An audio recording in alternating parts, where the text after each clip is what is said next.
watching Business Access TV. Business Access. Business Access. Business Access. Business Access. You are watching Business Access TV. Business Access TV. Serious about business. Serious about business.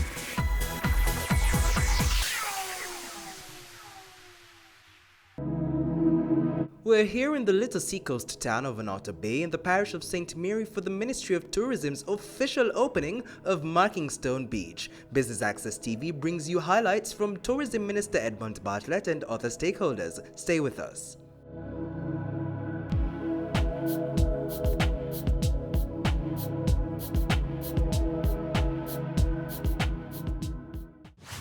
We have recognized, and the Minister has instructed us to ensure that we are rehabilitating and developing beaches across Jamaica to ensure that there are enough public beaches for our people to, I know sometimes they call us dryland tourists, but for us to enjoy the benefits of this beautiful country. Today is a continuation of openings of various tourism developments across St. Mary, and the minister and his entourage have been just coming from Rio Nuevo village, which is quite impressive, and I overheard the minister saying how impressed he was with it. And so it's a message to St. Mary to say, listen, tourism recognizes you and we are here facilitating the development. Now, tourism is one of those industries where it requires partnerships. And so no matter how much we do from the ministry, it requires partnerships with stakeholders, partnerships with municipalities, partnerships with the people to ensure that the standards are maintained and are as high as possible. And we build on the legacy that we have here in Jamaica as one of the best destinations in the world. Well, this transformation here at Markingstone is one of many that we're doing across the island. You see, tourism is changing quite a bit with the advent of technology that opens up an opportunity for the average Jamaican to actually benefit from tourism. It's not only a case where they need to work inside a hotel or to supply a hotel, they can also benefit from renting out their space. Because Jamaica, thankfully, we've been blessed where anywhere you go in Jamaica, you can find a beach or a river or a waterfall or a mountain. You can have some great experience, and with the natural weather and our natural hospitable culture and so on, we end up pretty much having an industry, a resource that's available to every Jamaican to become a tourism entrepreneur. So how that is enhanced is if all the beaches that are dotted across the island are then developed so that restroom facilities are in place, so one, the environment is protected, but we demonstrate respect and provide that convenience to anybody who uses the beach and so on. So, you know, seating areas, parking spaces, security, lifeguards and so on. And that's what we've done here, and we are doing across Jamaica to open up Jamaica more. It's not only on the north coast, or it's all over Jamaica. We want to make it a case where tourists and the diaspora and Jamaicans are enjoying what we've been blessed with naturally. So that is the purpose of investing in beaches like the Markingstone Beach and getting the result that we have today.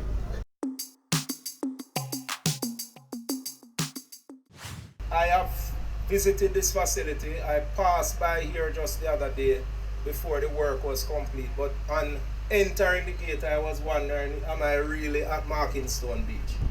And that is a testimony to the work that has been done here. I noticed I saw some persons out there enjoying the facility already, so it is a good sign. We are eternally grateful to the Tourism Enhancement Fund for spending, I won't mention the figure, maybe the minister will do that later, but significant funds on this facility. And as I said, it looks like a first-class beach. Those of us who know Markingstone before would understand why I am so excited based on what I have seen. The St. Mary Municipal Corporation has owned this facility for a long time, although Minister, this is one of the properties that is everybody knows belongs to the St. Mary Municipal Corporation. However, it is in the name of Commissioner of Lands. We have interviewed interested parties in terms of leasing this facility because we don't have the capability to run such a facility. So we have interviewed persons, we have sent to the Ministry of Local Government for them to approve so that we can have somebody run the facility and run it properly as to how it should be. What does growth in tourism mean for Onoto Bay? Well, it means a lot in that we will be bringing more tourists here, then we'll provide more jobs and more opportunities for our locals. So it is indeed important to us. This facility that has been renovated, we hope, based on the individual will run it, we hope it will be run in a way that we will actually get tourists here as well as locals. But apart from this facility alone, we are looking at other heritage tourism developments throughout the parish, and we took the minister on a tour of an area in Portmore, a very historic area, where we are trying to do a tour of that area. So we have formed a committee and we are looking into getting some funding from the Tourism Enhancement Fund to make that tour a reality. The corporation has authority to manage the beach. How will the upkeep be guided? The upkeep will be guided by statuses under the Local Governance Act and also our act in relation to our Building Act, the Town and Country Planning Act. We use all of those because as a local building authority, local planning authority, we also work along with other state agencies to manage our beaches, to manage our public spaces. So not only us will be responsible for the management of the beach, but we will also be using guidelines from other state agencies. We'll ensure that the park has the requisite number of lifeguards, has the requisite safety facilities in place, for example, your backboards, your first aid kits, as I said, your lifeguards. As you can see, the lifeguard stands are already here. So we are ensuring that the safety of the members, not only of the workers, but of the general public, are taken into consideration, the security of the site in itself. We're going to ensure that the beach and itself will be developed into a recreational space, a park, so that the locals for not only Onoto Bay but the greater St. Mary will also be served and our visitors to this country. What other important purpose does this transformation serve for the people of Onoto Bay? It serves a very important purpose because it is an active open space. It's somewhere that you'll need for relaxation and rejuvenation because you work in a very stressful environment no matter where it is, and you are going to need a space where you can relax, you can congregate with your family, with your friends. So this is a facility that is needed for any community to fully develop an active open space area. This, I believe, is one of the premier sites in this area. It is not only going to be used as a beach park in itself, it's one of the areas that is going to be used, for example, like for your parties, because it is a little outside of the town, so you won't have that congestion in the town itself. So it will be used for that sort of facilities. It is well-needed facility, and we will endeavor to not only maintain as it is right now, but we'll also be developing for other facilities within this area. We're gonna go for a break, but when we return, more from the Marking Stone Beach in Onoto Bay, St. Mary.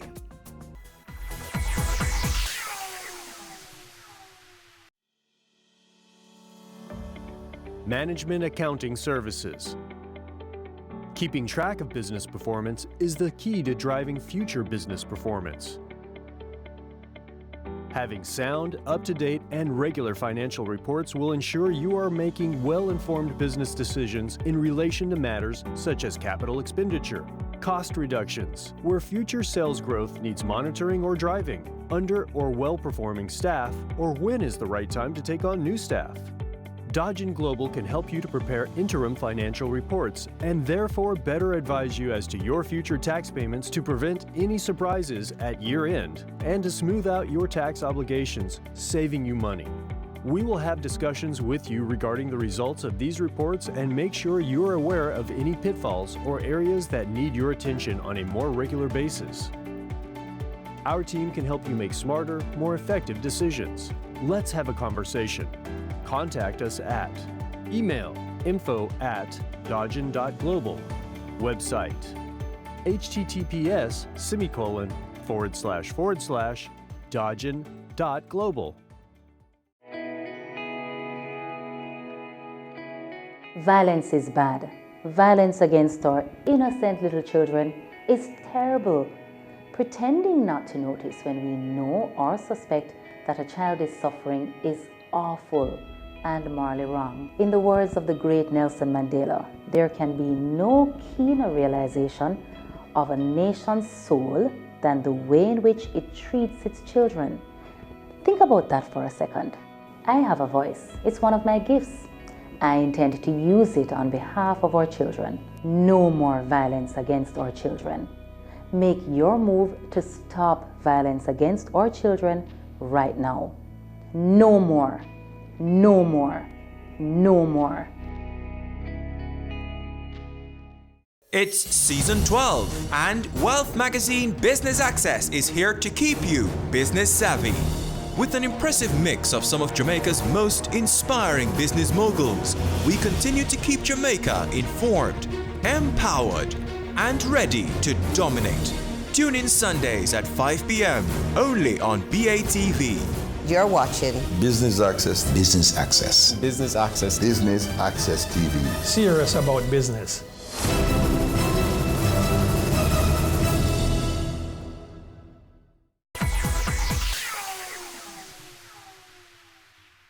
And we're back. Thanks for staying with us for the coverage of the opening of the Marking Stone Beach held in Annotto Bay, St. Mary. Here's more. You know, it also gives me great pride and a pleasure to be here today. And why this is so, I was whispering in the ears of the minister that this beach here has a special place in my heart as well. I can't tell you why. I mean, I've told him why, and I told Bob also. I can't tell nobody else. But when I was a little boy, I used to come to this beach regularly, and then when I became a young man, I used to come to this beach, but not just in the days, but in the nights as well. So you can understand what I'm talking about, right? Oh, yeah.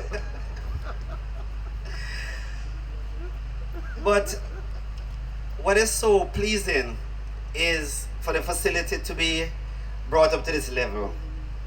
And when I toured along with the minister, especially in the bathrooms, this is not just a hurry come up bathroom. This is a bathroom that can rival any facility in the world. I mean, the bathroom is well put together. And Bob, this is something that I hope, I may have mentioned it before, and I guess all the speakers will mention it, that building these properties is one thing, but to maintain them is the other thing. We want to know that when you come to facilities, you feel good that you're in the right place, not just somewhere that you just have to use. And this is a country, we're building a country based on excellence. Marking Stone Beach is also a manifestation of the quality development, and I know that Bob, with his expertise, when we come back here, Minister, this lawns will be pristine with green grass and flowering plants all around.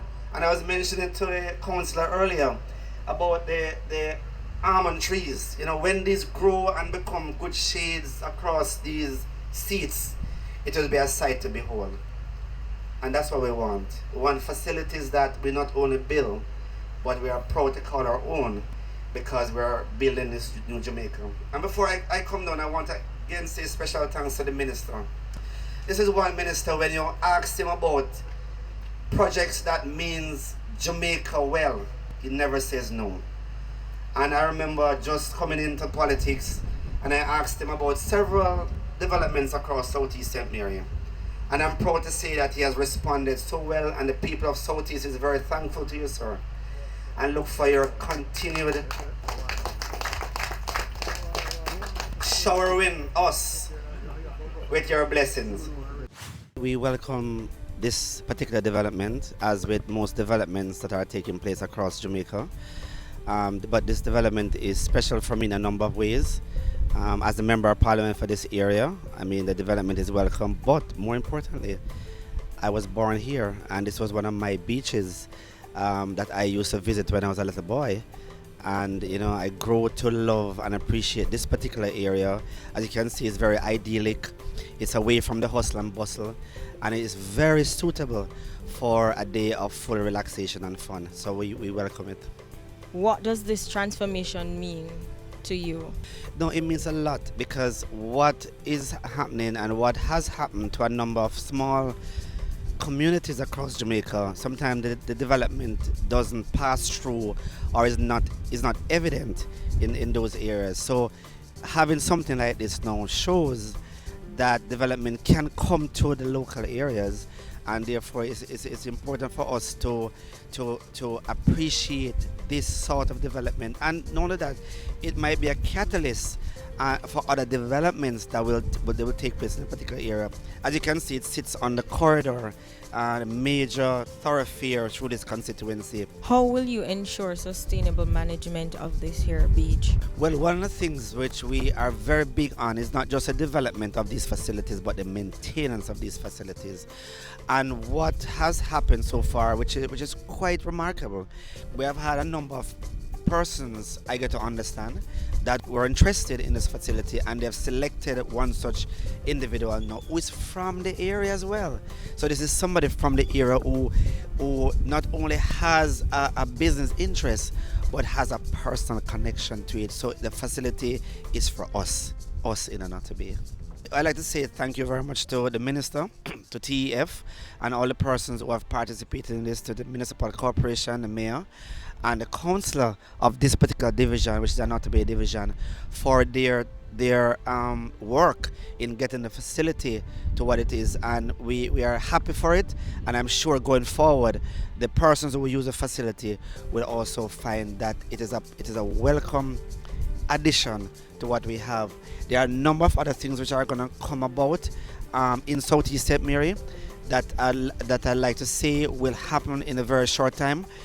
We're getting a number of things done finally in Southeast St. Mary, because we believe that we can take our pride and rightful place in this development and this Jamaica that we are creating.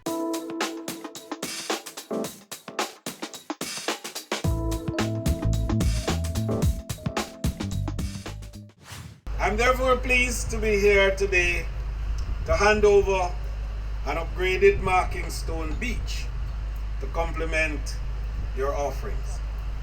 The beach was upgraded by the Tourism Enhancement Fund at a cost of $38.3 million as part of its National Beach Development Program. And I want to make the point that sometimes comments are made in advance of action known to begin. And the actions, when they follow, gives an impression as though they are being driven by another direction. But these series of beaches that we are going to be opening and handing over between now and the end of the year makes the story and tells the tale very well, that this represents work done, activities in train, and now work completed and ready to be handed. So we have done the upgrading here, not on the basis of providing a beach facility, but on the basis of providing a complete entertainment facility and an attraction in its own right. And when you look at what is done here, and you see that we have constructed a guardhouse, 3 gazebos, well-appointed restrooms, and I want you to take note of that. When you finish, go and look in those restrooms. And that's what we're talking about, because it makes no sense to have a wonderful beach and a beautiful facility, nice eating areas, and then afterwards you go to another place. We want you to go to a place equally appointed and well prepared and fit for purpose. We have parking facilities, as well as landscaping work, among other significant improvements that you will see. We recognize that beaches are a great resource of tourism. In fact, our scenic beaches attract a large number of domestic and inbound tourists. This is why we have ensured that the TEF has committed to transform one beach in every parish to a quality recreational space. And remember the point I'm making, not to have a nice beach, but a quality recreational space. And it must operate at the highest and best international standards for a country such as ours. And it must be available to residents and visitors alike. So to date, we have spent $104 million for 3 beaches in the overall beach program. And the next one we will open properly is going to be licensed, where we spend $49 million to upgrade. And then we're going to do Boston Beach, and we're going to do Winifred Beach, and we are going to do other beaches in the West, because the West has to be touched too, and we are going to be doing beaches along the South Coast as well. Those of us who have leadership in the political arena have a duty to guide and to lead and to enlighten and to ensure that that higher level of presentation is always kept in sight, and not to be part of any process that will help to lead people to be left out of the mainstream of development because our facilities are substandard. And as minister, I'm committed to that process. And this ministry will continue through the efforts of the TEF to upgrade and continue to enhance the quality of the Jamaican product, and to ensure that our ordinary Jamaican entrepreneurs, our little man, as we call it, have a nice, decent place to peddle their wares, where they can wash their hands and have proper conveniences, and they can feel and move around with air and space. And the visitors who come can also leave with a good impression and say when they leave Jamaica, what a wonderful little country that I have been. It was a joy to go to the markets in Jamaica.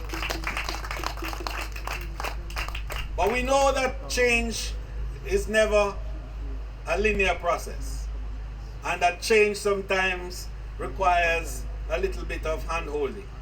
And we know that change sometimes causes a little bit of disruption. And sometimes we don't understand it, and when we don't understand it, we become suspicious of it. So we are going to work with our partners, and we're going to make sure that we hold hands and do it right, and do it together, and do the transformation from poverty to prosperity.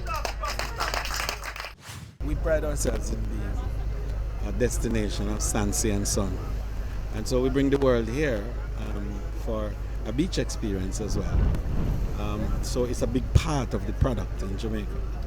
But we are careful to note that it represents a huge part of our resources that are being consumed by our people, and that the access represents an important route to ensuring that there's harmony between visitors and locals. So we have moved with energy and haste to prepare and fix local beaches that are appropriate and adequate and appointed for the purpose, so that our people will not be left out and we will feel less catered to because the beaches are not up to the standards. How does this help or harm locals in the tourism sector? We are now looking at management to ensure that there is good management here, so that the maintenance of these facilities can be secured and the further upgrading of what we have can be realized.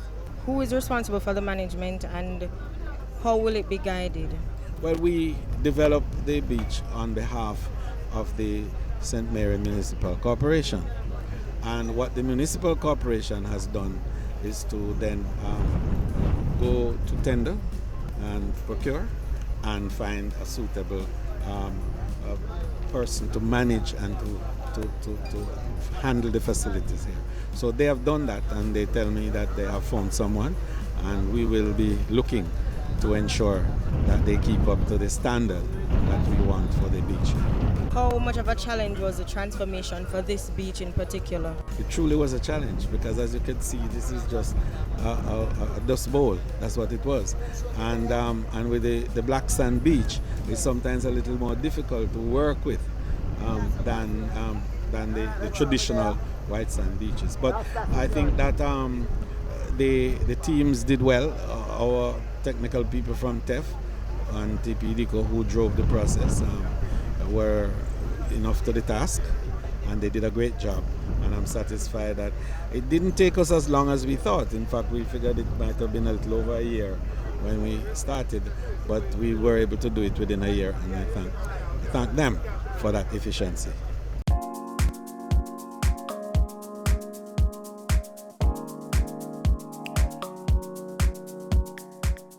And that brings to a close the official opening of Markingstone Beach here in Onoto Bay, St. Mary. I'm Javon Keys for Business Access TV, serious about business.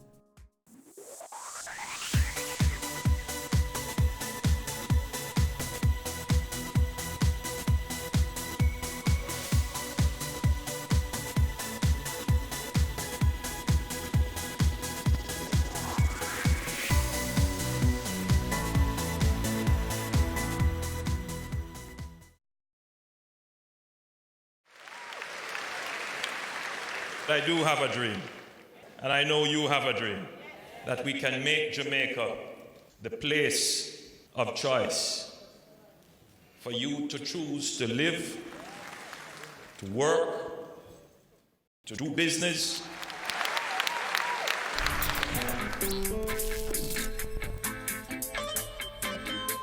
We are going for the Jamaica we want.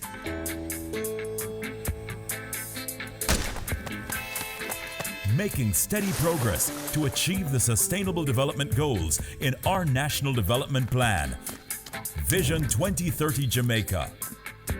We have teamed up with valued partners, working through strong institutions to reduce inequalities in our society. We commit to being responsible in our production and consumption, ensuring we build sustainable communities in harmony with nature. Jamaica is making significant strides in providing quality, lifelong education for all, enabling our people to be engaged in decent work to drive economic growth, equipping men and women with the skills to build resilient infrastructure, promote sustainable industry, foster innovation, and utilize new technologies. Urgent action is being taken to manage natural resources responsibly, protecting clean water sources, ensuring access to water and sanitation for all, diversifying to alternative energy sources, conserving our environment and sustaining life below water and on land. Jamaica is making moves to ensure healthy lifestyles for the well-being of our people. We're promoting sustainable agriculture to achieve food security, improve nutrition, and end extreme hunger, putting in the work to end poverty in all its forms. We're on track in achieving our Sustainable Development Goals through realizing our Vision 2030 Jamaica. We will leave no one behind. And I'm chilling right now because we're winning right now.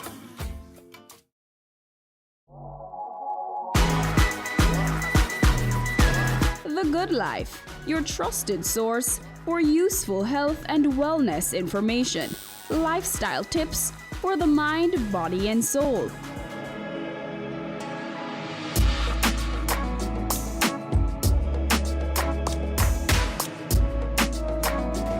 Tune in Tuesdays at 8:30 p.m. on Business Access TV.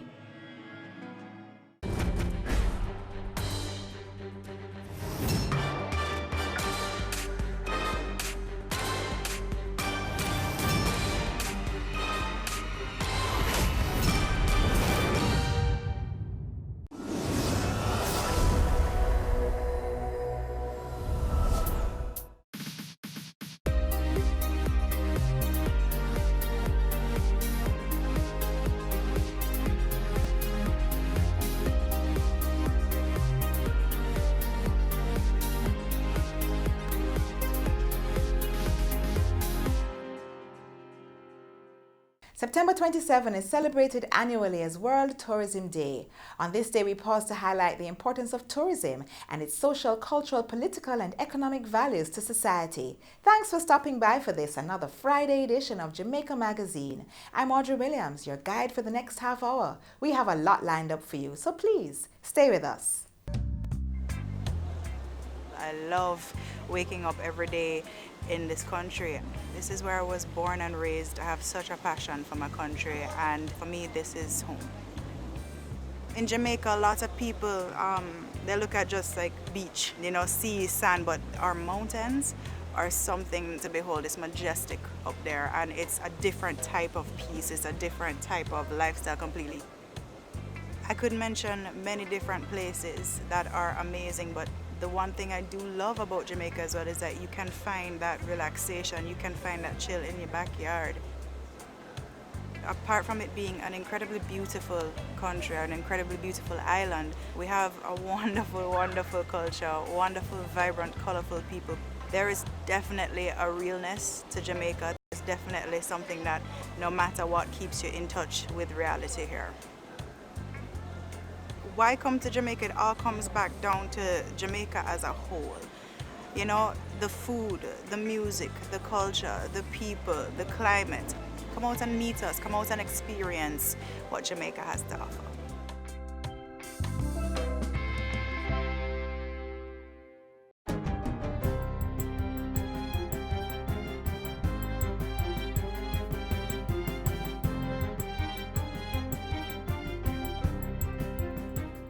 Good day, I'm Lorraine Mendez, and this is your JIS News for Friday, September 27. Jamaica will soon have access to €8 million to tackle gender-based violence against women and girls. The funds, which are to be made available in 2020, are to be drawn down from the Spotlight initiative. Spotlight is a global partnership involving the United Nations, the European Union, and beneficiary countries aimed at eliminating all forms of violence against women and girls. We have been taking a strategic and collaborative approach to the issue of gender-based violence, and we are working assiduously with local and international partners to prevent and respond to acts of violence against women and girls. Already, the island has initiated plans to construct 2 shelters to house abused women and their children and launched the No Excuse for Abuse public education campaign. Jamaica has also implemented the 2017 to 2027 National Strategic Action Plan to eliminate gender-based violence and advanced work to amend 4 key pieces of legislation to better protect girls and women from violence. Jamaica is now a signatory to the Escazú Agreement on access to information, public participation, and justice in environmental matters in Latin America and the Caribbean. This after Minister of Foreign Affairs and Foreign Trade, Kamina Johnson-Smith, along with the United Nations Under Secretary General for Legal Affairs and United Nations Legal Counsel, Miguel de Serpa Suarez, signed and ratified the agreement. It is my pleasure to congratulate the representatives of those states who are signing and ratifying the agreement, which was adopted in Escazú, Costa Rica on the 4th of March last year. The agreement designates the Secretary General of the United Nations as its depositary, and my office discharges the depositary functions on his behalf. Miguel de Serpa Suarez was speaking yesterday at the 74th session of the United Nations General Assembly. The Escazú Agreement now has 19 signatory countries and 6 nations ratifying it. Bolivia, St. Kitts and Nevis, Uruguay and St. Vincent and the Grenadines also signed and ratified the agreement. The Ministry of Justice has signed a contract to begin expansion works at the Office of the Director of Public Prosecutions. The expansion will complete the transformation of Public Building West as part of the move to reform the island's justice infrastructure. YP Seaton and Associates will undertake the project, which is to begin shortly and is to be completed within 8 months. Minister of Justice Delroy Chuck says the expansion works will not impact service delivery at the office, as some staff members will be accommodated on the ground floor. I'm working to ensure that all of the facilities, all the courts across Jamaica, all the justice facilities must be brought up to first class. Initially 1-star, but ultimately I want 5-star. And as the DPP has indicated, The people of this country must get justice delivered in the best facilities. Minister Chuck was speaking yesterday at the official contract signing and the ministry's second quarterly press briefing. The Health Ministry has signed framework agreements with 10 radiology providers at a cost of $200 million. The agreements, finalized on Wednesday, are to facilitate diagnostic services for an estimated 60,000 patients within the public healthcare system at no cost. The services to be provided under the agreements include computerized tomography (CT) scans, magnetic resonance imaging (MRI), ultrasound, endoscopy, and histopathology. A second component of the agreements involves the procurement of a range of diagnostic equipment to retool the public health system. We've started the procurement process, and we will spend in the first instance approximately $2 billion Jamaican dollars to begin to retool our hospital system as part of the longer-term strategy. The initiative falls under the ministry's Enhancing Healthcare Services Delivery project. The project forms part of the government's strategy to reduce waiting time and overcrowding in hospitals, as well as to increase access to quality healthcare. And finally, persons affected by water restrictions should see an improved service in the trucking of the supply. Minister with Oversight for Water, Pernell Charles Jr., says a revamped and reliable schedule has been established, particularly for those customers of the corporate area. A trucking schedule that can be more certain and bring confidence. We know we have some challenges with that, but we are doing everything possible. A number of National Water Commission customers in the Kingston metropolitan area have been severely impacted by a disruption in water supply due to roadworks across the capital. Minister Charles Jr. was speaking on the weekly current affairs program OPM Connect on the management and provision of water. And that's it for JIS News today. I'm Lorraine Mendez. Thanks for watching.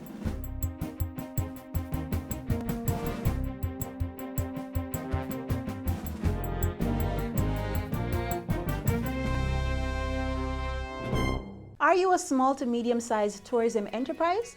Borrow up to $25 million at an interest rate of 5%.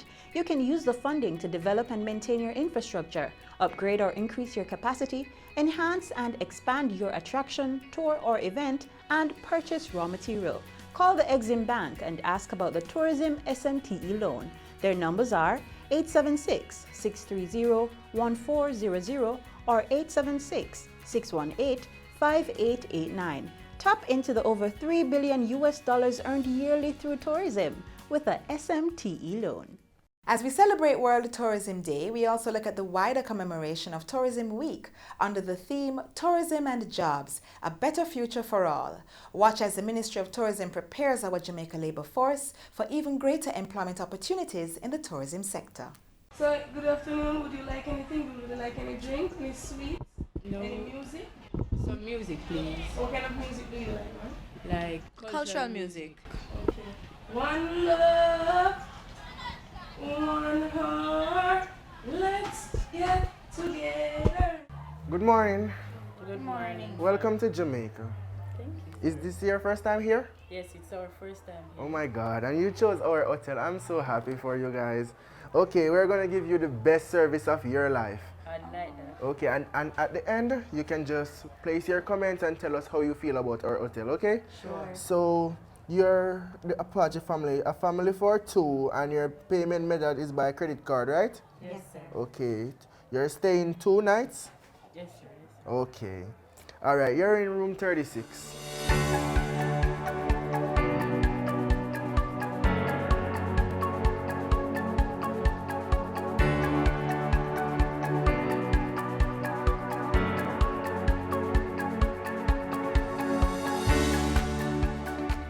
Good afternoon, class.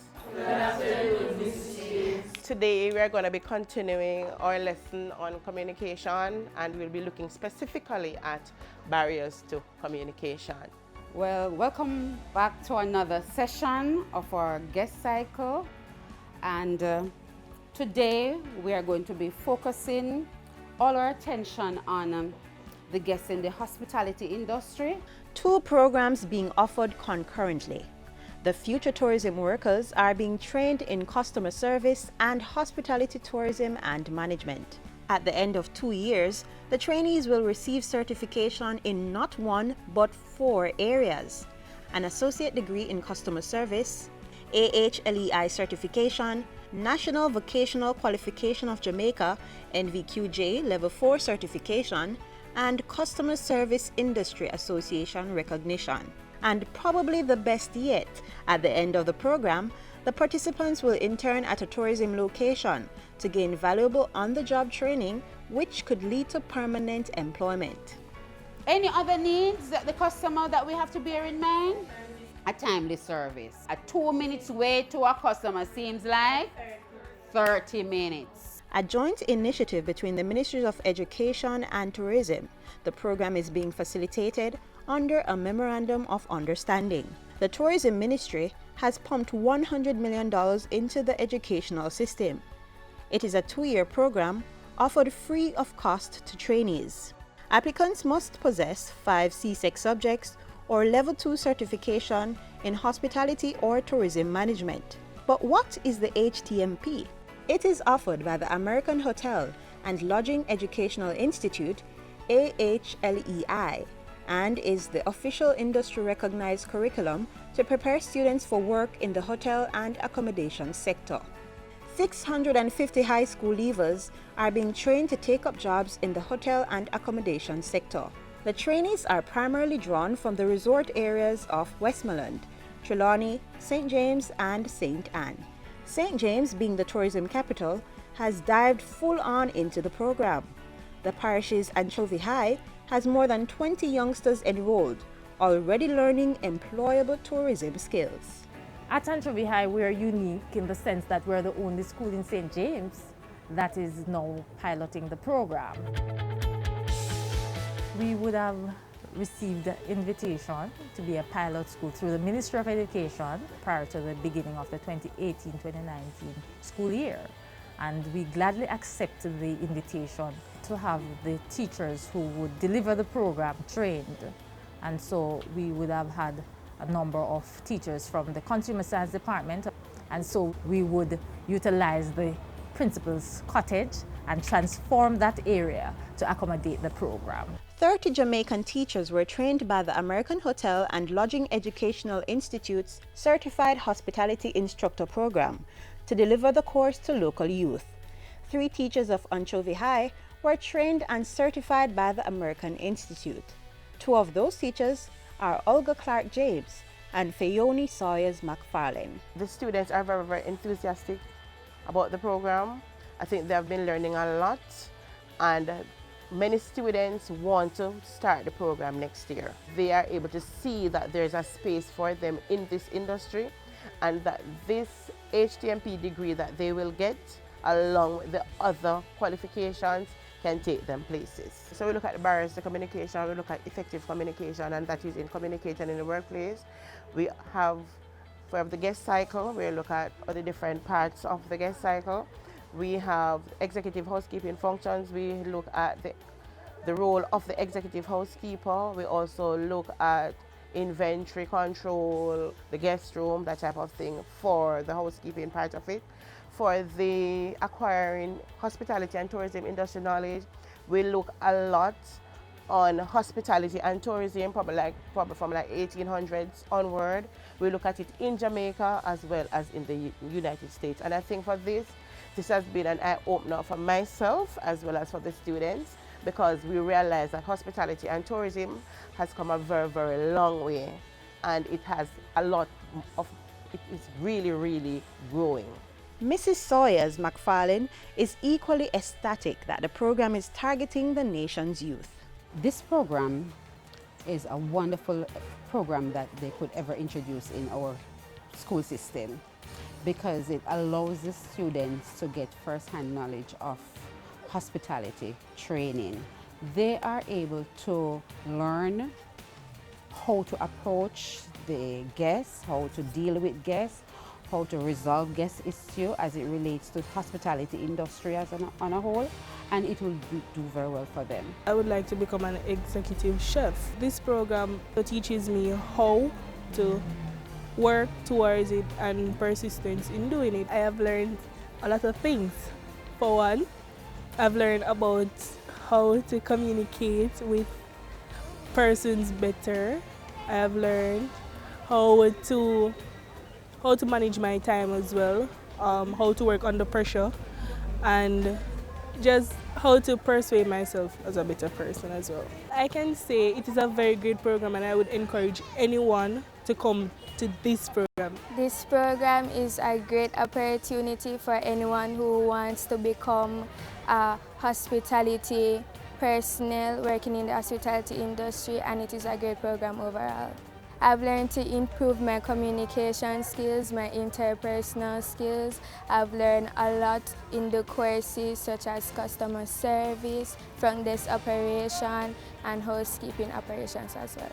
In the future, I would love to become a food and beverage manager, and this course is also done in the HTMP program. The Ministries of Tourism and Education, combining lesson plans to secure Jamaica's #1 foreign exchange earning product. Thank you for coming, and we look forward to seeing you, and do come again.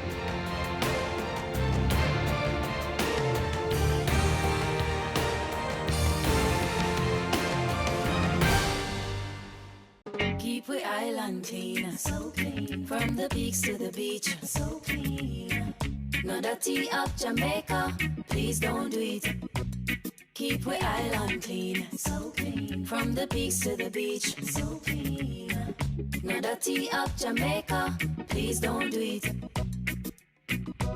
No dash, no paper, no dash, no plastic. Dispose your garbage responsibly. No know how to recycle, learn it quick. And if you drop it, better pick up every piece of it. Plastics last forever, don't forget the bits. Cause when them touch the street, them end up in the sea. Collect pan the reef where they fish them feed. And when you want seafood, I eat your Keep we eat. island clean, so clean. From the peaks to the beach, so clean.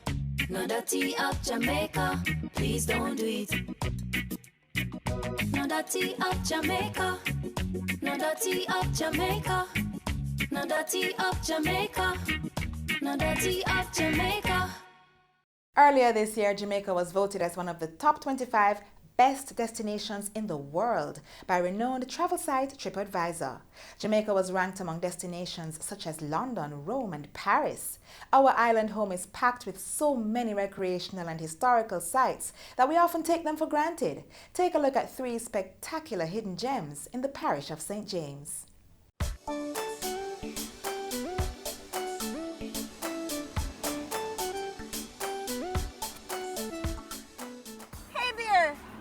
You've joined me at the right time. I'm actually now on my way to explore some of the most historical and culturally rich sites in the parish of St. James.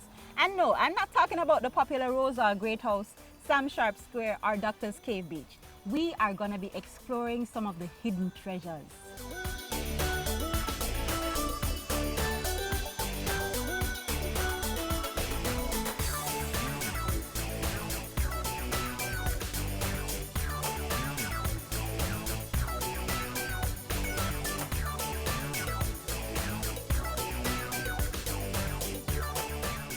So tucked away in the corner of Creek Street and Dome Street in downtown Montego Bay is the Creek Dome Monument. Let's check it out.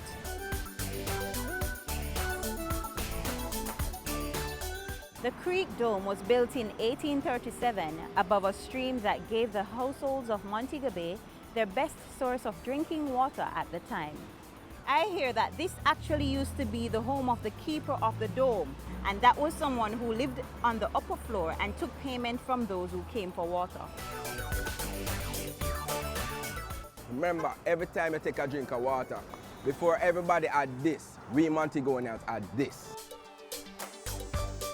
I told you this tour would be dropping some history, right? After leaving the busy streets of downtown Montego Bay, we headed to the cool hills of Fairfield, where the 300-year-old Belfield Great House and Gardens is found. Welcome to Belfield, one of the oldest sugar plantations in Jamaica.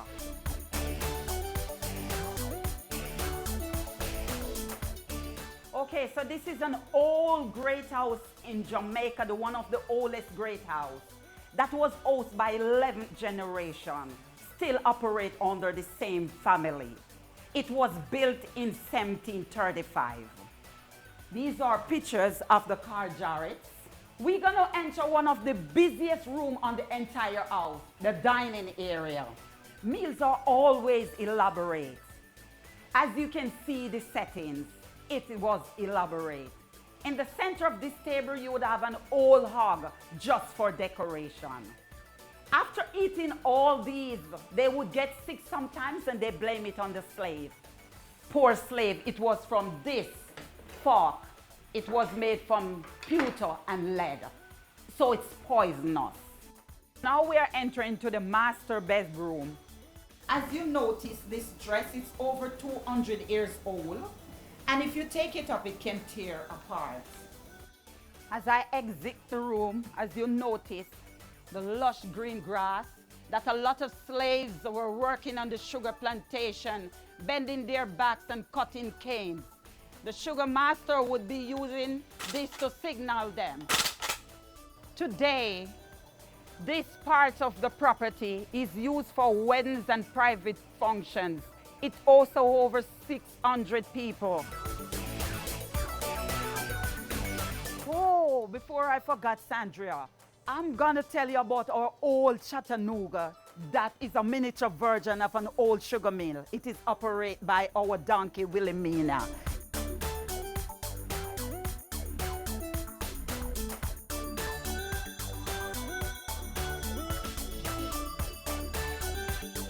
Here you go, Sandra.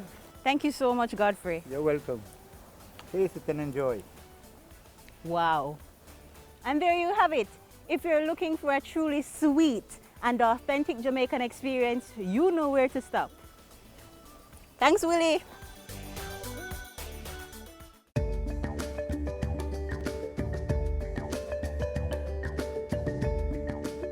So listen, after such a filling experience at Belfield Great House, we had to make one more stop in the hills of Anchovy. Trust me, the road may be rocky, but it will be worth it.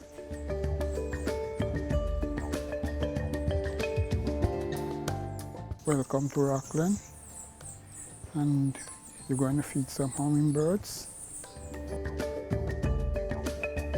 You hold the bottle. How do you hold the bottle? Piece like this, and then you put your finger sideways. Sideways, okay. And then the hummingbirds come and sit on your finger. That was quick. Your finger too close, a little bit wider, wider, wider, up.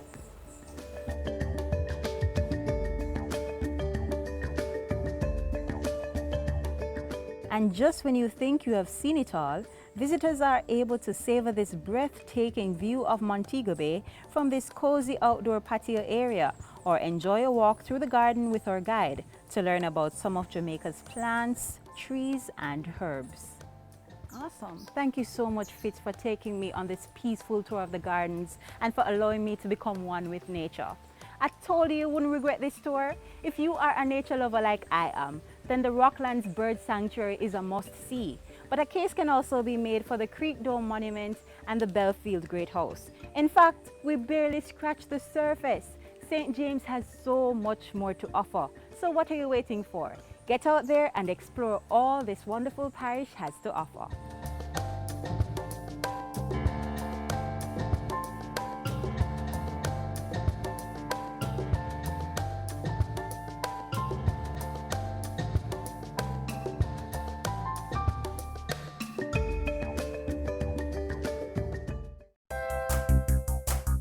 So many wish they could visit our shores. We live where they vacation. Brand Jamaica beckons all from the four corners of the earth. Well, as a Jamaican, I have great pride in selling it. You know, your pride that you sell Jamaica with is something that it rolls off. Jamaica has so much to offer, and every time I have the privilege of bringing an executive down to Jamaica, an executive from an airline or a tour operator or a travel agency, and you take them across the country, you know, the pride that they said, wow, I can't imagine, especially when it's their first time. Wow, I love this. Build it. Cherish it. Our wealth is Brand Jamaica.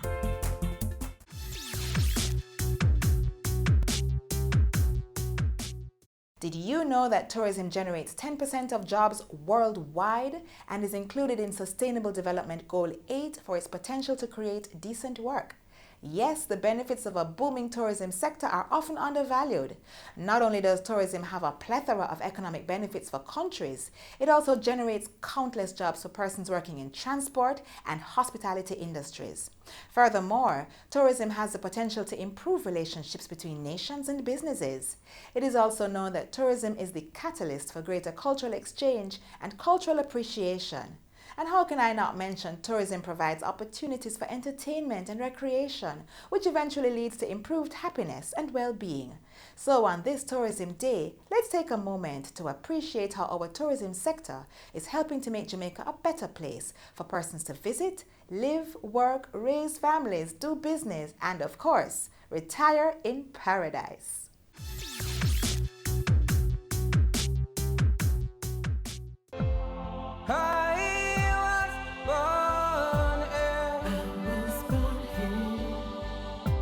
And I was raised resilient people, a tropical island. Oh yeah, and I learned to smile.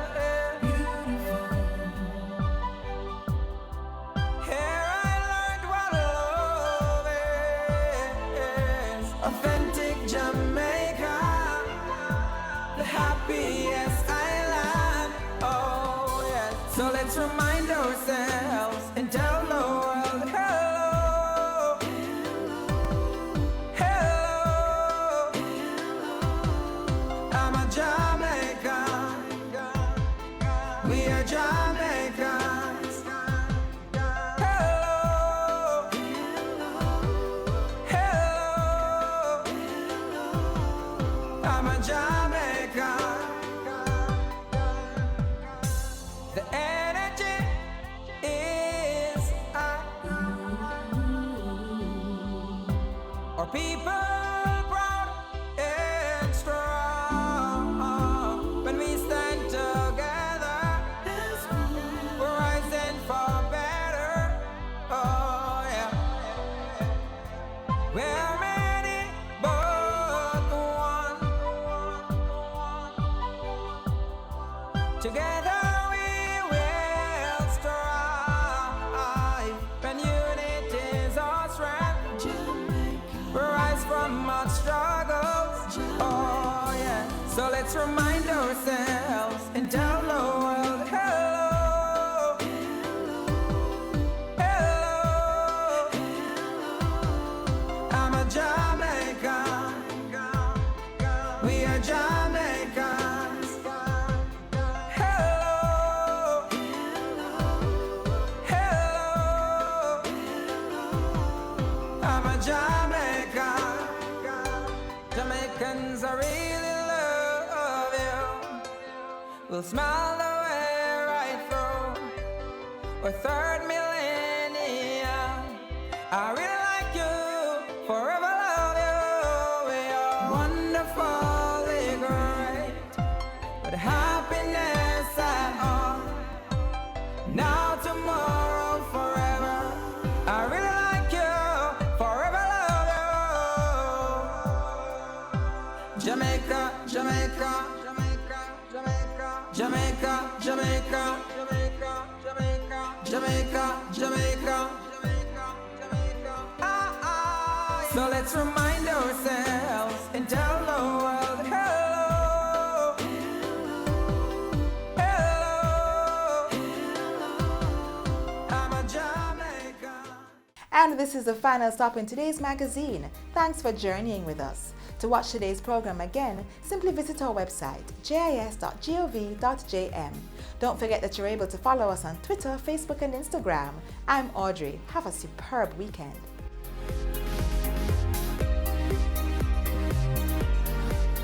This has been a production of the Jamaica Information Service, the voice of Jamaica.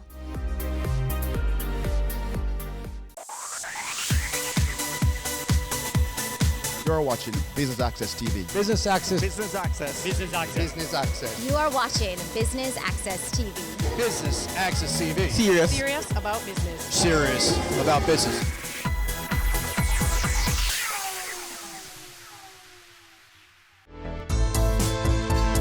Welcome to another corporate events coverage, and this time around, BATV is on location at the Bank of Jamaica Auditorium, ready to bring you highlights from day one of the two-day conference dubbed A Call to Action, Driving Financial Inclusion with Digital Payments. I'm Javon Keys, and I'll be your host. Stay with us. The DBJ is really proud to be associated with this event, with a focus that we have on driving the economy by looking at the role that we all have to play in championing Jamaica through each of our line of businesses, each sector, and each person. It is indeed appropriate, I think, that the theme of this conference is a call to action. Each representative in this room was not invited by coincidence. It was by assessing the vision that as to where we are, where we need to be, and who are the instrumental players needed to help us in this journey. And so it makes sense that the DBJ and the Bank of Jamaica would collaborate in this area. The DBJ, as most of you probably know, is mandated to provide opportunities for all Jamaicans, regardless of their social status, to improve the quality of their lives through developmental financing. The Bank of Jamaica is responsible for creating and managing the monetary policy that affects every Jamaican and every financial institution in the country. Therefore, coming together to hold a conference on financial inclusion and digital payments we see as a logical development of our relationship with the BOJ. But why is financial inclusion so important and digital payments that it merits a two-day conference? I believe it is important because when you look at the world's poor, including many Jamaicans, they live and work in what is known as the informal economy. Yet even though they have very little money, they still manage to save, borrow, and meet their day-to-day expenses. However, without access to the formal financial system that allows savings account, debit card, insurances, lines of credit, they rely instead on informal means of managing money. And these include, as we all know, family, friends, cash on hand, pawnbrokers, money lenders, or simply keeping it under the mattress. But, as we all know, these choices are almost always inefficient, risky, and expensive. And therefore, we encourage those who are regarded as the unbanked to become a part of the formal financial system, as it will provide benefits to the individual as well as on a national level. Simply put, we become part of something that is so much bigger. My presentation this morning focused on financial inclusion, which really, and in particular, how do we get that significant section of our economy that is unbanked into the formal financial system. A significant part of our economy, of the persons who contribute to our economy, are still in the informal sector.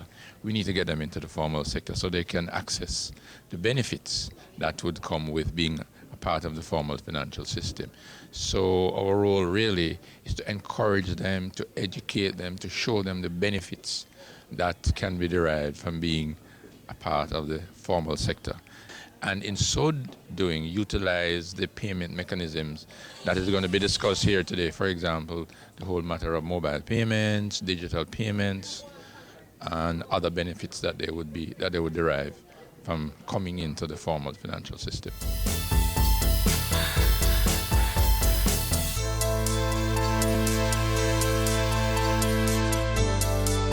we are convinced that through this conference we can begin to build awareness and continue the conversation about the issues and challenges that must be resolved as we strive to develop and provide payment products and services to satisfy the needs of the average Jamaican consumer.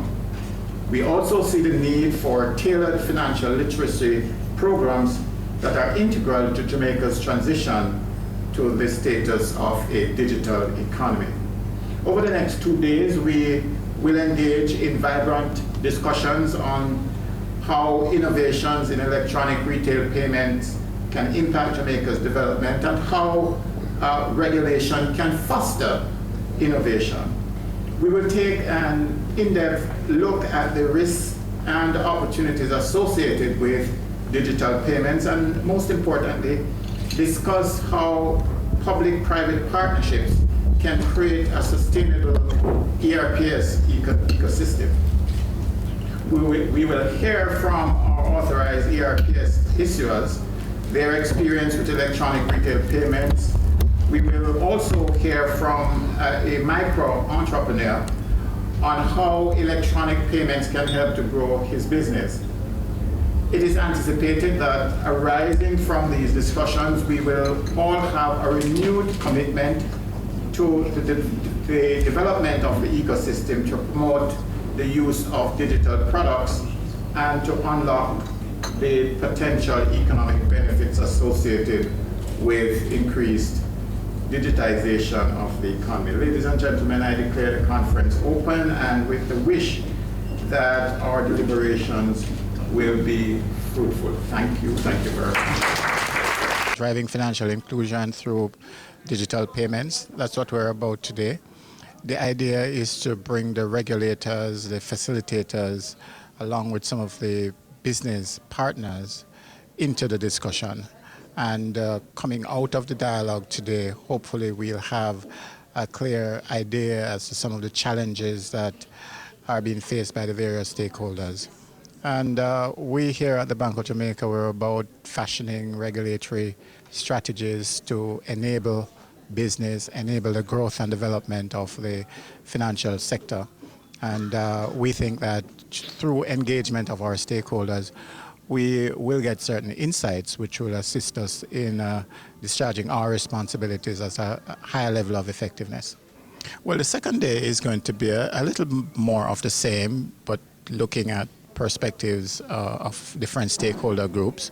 Tomorrow what we want to do is pay a little bit more attention to some of the options, the opportunities that are available as we seek to unlock the growth potential in the sector. I think the major challenge that we face is designing products and services that satisfy the needs of the average consumer. And I think that has to be an area of focus for us. I'm not convinced that the taxi operator, for example, has the products and services that he needs to be more efficient and to reduce his cost. I'm not convinced. And I think that there are opportunities for us to, better serve the needs of consumers such as the taxi operator. And I'm hoping that coming out of the discussions over the next 2 days, that we'll be exploring those, issues. And on that note, we go to a break. Stay with us. Much more after this. It's season 12, and Wealth Magazine Business Access is here to keep you business savvy. With an impressive mix of some of Jamaica's most inspiring business moguls, we continue to keep Jamaica informed, empowered, and ready to dominate. Tune in Sundays at 5 p.m. only on BATV. You're watching Business Access. Business Access. Business Access. Business Access TV. Serious about business.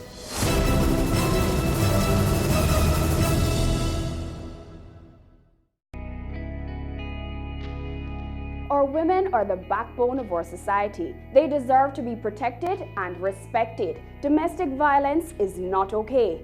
Speak up and speak out. No more violence against women.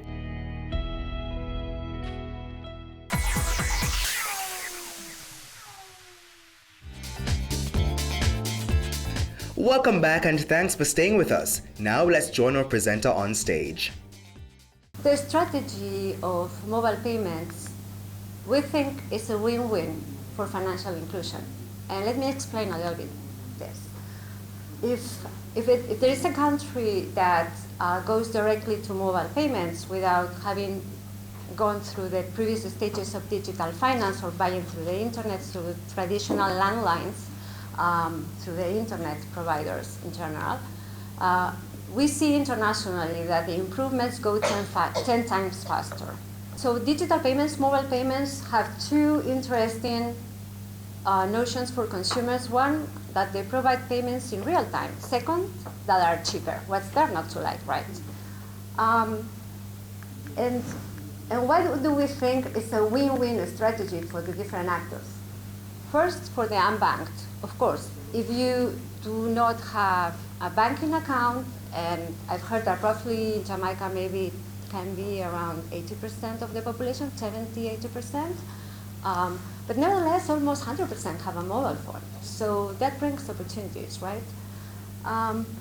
They will see that by starting paying over the phone, they are building a data, and they exist in the virtual economy of financial transactions. So they can be later provided with some insurance or offered some small credit line to buy electronically, and that's what happened precisely in China, where the e-commerce has brought all these payments. It's a win-win strategy for digital financial providers, and we saw that we are not talking about the traditional ones, the banks, but also new active players that now they can be interested, like fintech companies, startups, e-commerce, internet providers, to finance and to bank this new market share that represents almost 80% here. For the public sector, because they can use it also to different things. I mean, people can use it to pay taxes. The public sector can use it to provide benefits, welfare benefits through the digital accounts, and to other ends. So Bill Gates already said in 1995, we need banking, not banks. Interesting. That's what's happening now. Banking is not a monopoly of the banks. It's a much bigger concept now. So we've seen in the recent years that this has been very true, because we've seen the fintech activities. So the advancement of technology and the open platforms has made possible that new players come to offer financial services. Banking is it's a concept that is changing. So banks are working from traditional banking to digital banks and other actors that are coming.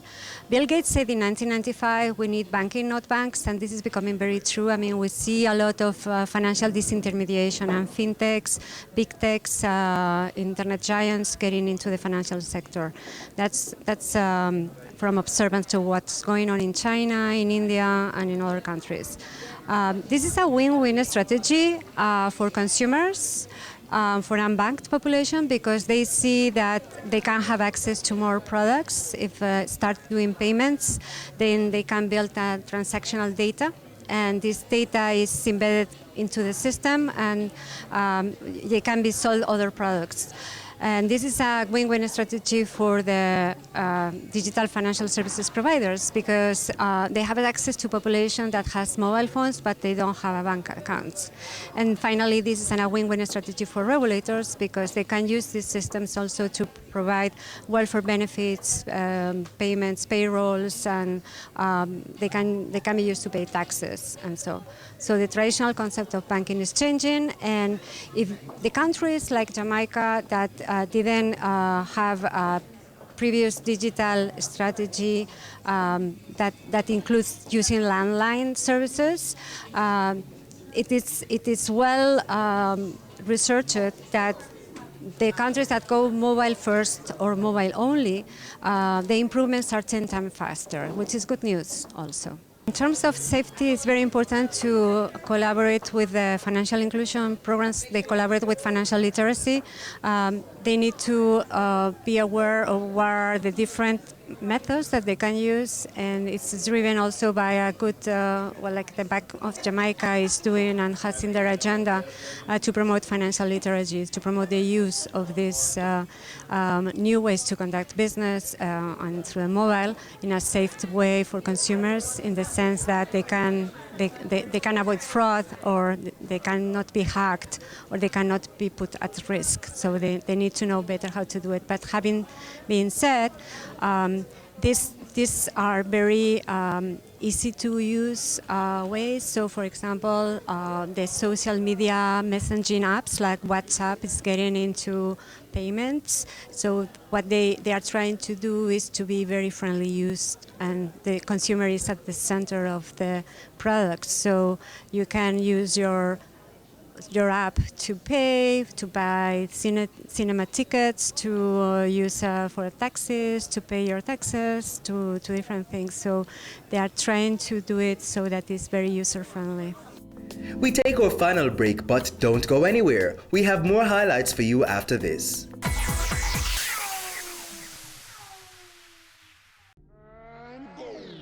Career Moves has always explored interesting careers, highlighting all you may not have known about them. This season is no different. Coming back to Jamaica, everyone's like, Fizzy what? Fizzy who? When you find a bright boy or girl in the class and people say, what are you going to be? The parents will say, you have to go be a doctor, you have to go be a lawyer.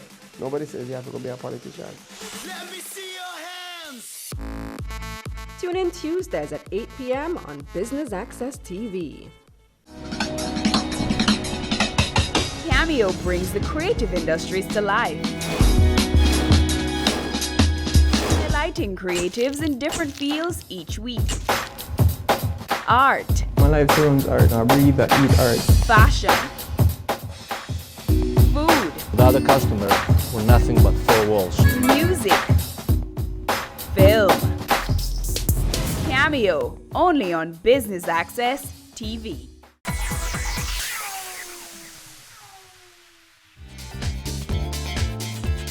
Thanks for staying with us. Now for more highlights.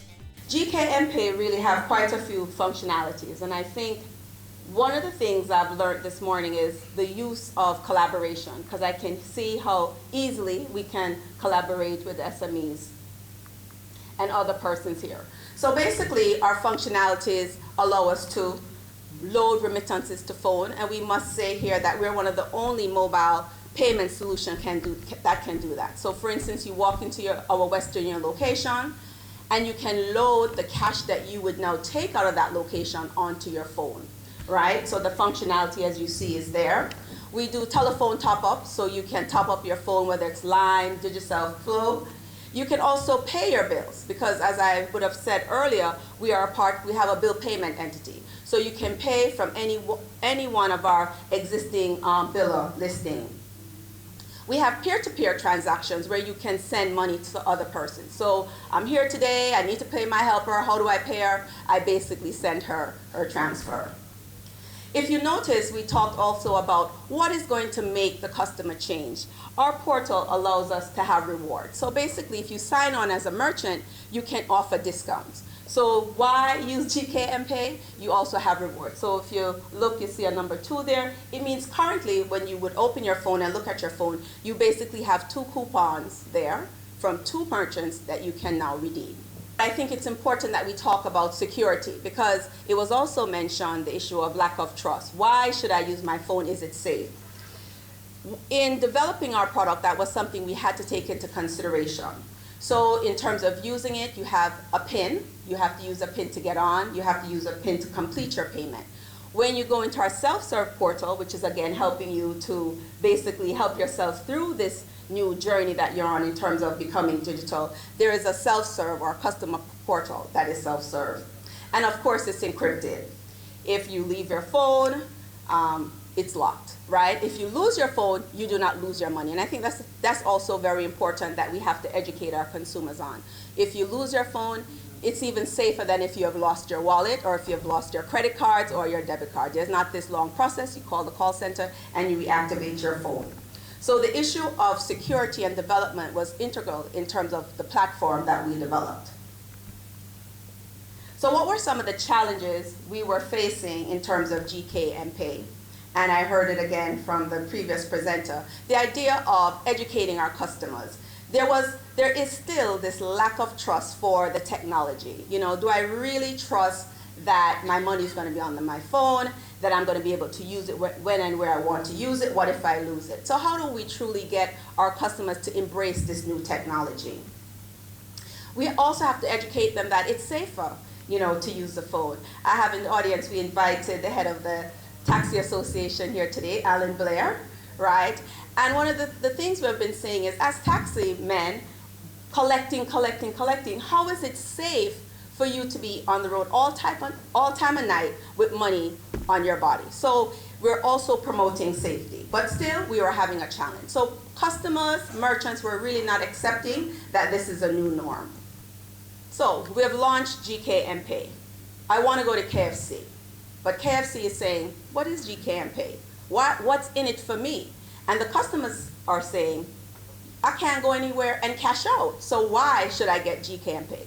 So again, it was interesting to see the two approaches in terms of top-down, bottom-up, and which do we think is best for Jamaica, because there's going to have to be, I believe, a regulatory push to get persons on board, right? So the issue of onboarding our merchants, our agents, our customers is truly a challenge. Which come first, the chicken or the egg? So what do we need? We definitely need education, public awareness, not only of our customers, but also our consumers. We really, again, I said, would like to thank the BOJ for this type of symposium, because we do think it's building awareness. However, we think it has to go much more than that. It has to reach to the public in terms of saying, I have confidence in this system. I'm validating this new payment system for Jamaica. It's how Jamaica is truly going to have a digital economy. So we truly need that endorsement from the Bank of Jamaica. We need integration with our payment system, with our banking system. So if you think about it, the taxi man, he collects his $100,000 for the night.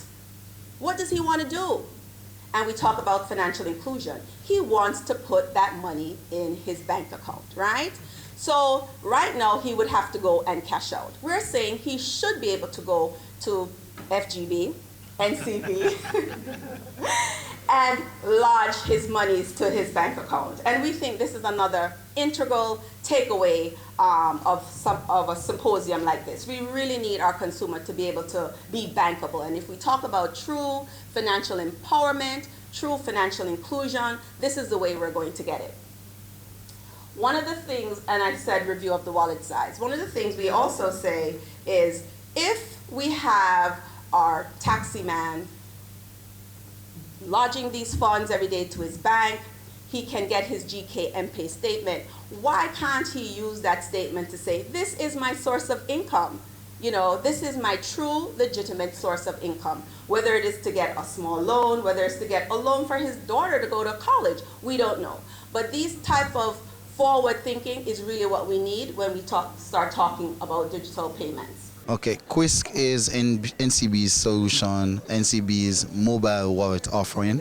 Essentially is a way that you can make a payment or receive payment without either plastic, and it's you use your phone number in order to you can use your phone number, go to the ABM and can do cash out from the ABM, or you can make a payment at a merchant. So if you were to go to a merchant and instead of swiping your card or insertion of your card, you enter your 10-digit phone number, then your 6-digit password, and then you can pay for your goods or services.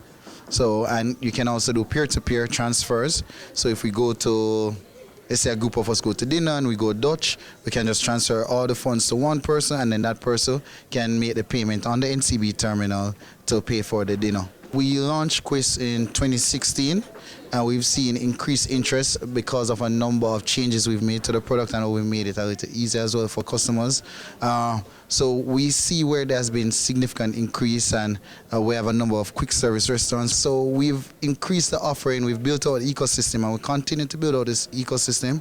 So customers are seeing increase in value in NCB Quisk. Just about every merchant who has NCB terminals you would be able to access Quisk.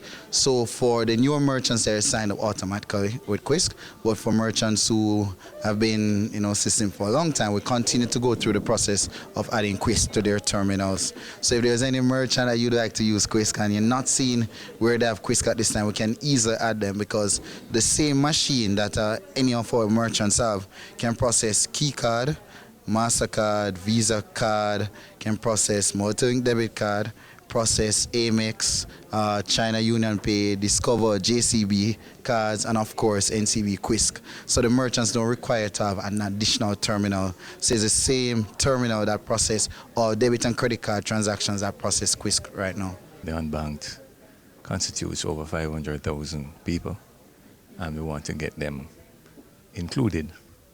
The government's policy of financial inclusion, and that's our aim. Our product is not as, what should I say, invasive as when you go to try and open a bank account. We have the Bank of Jamaica guidelines for the card, which is not as stringent. It's once you collect remittance from abroad, it's the same process. So it's not very difficult, but the difficulty is going to be education. How do you convince people who are not used to a product and what they perceive as a bank product? How do they get access to it? And that's what we're trying to do. We're trying to find ways to make it simple and fast. I think it's very timely because without financial inclusion, the economy cannot grow. If you have half your population unbanked and doesn't have access to financial services, which means credit, just a regular bank account to do transactions, it's very, very difficult to maximize your potential. We went to a card product as opposed to the mobile wallet. Our products can also use mobile technology, but it's just an educational process, and that's long and hard to convince somebody to put your money on a device like a phone. It's not an easy thing to persuade people to do. They don't have any confidence in it. They have never seen it. And how do you convince them that it is safe and this is going to be a very convenient tool? But over time, I believe Jamaicans are very technology savvy and hungry, and we hope that over time we'll have that. That brings us to the end of part one of our two-part coverage of the Driving Financial Inclusion with Digital Payments Conference. Until next time, I'm Javon Keys. Stay tuned to Business Access TV, serious about business.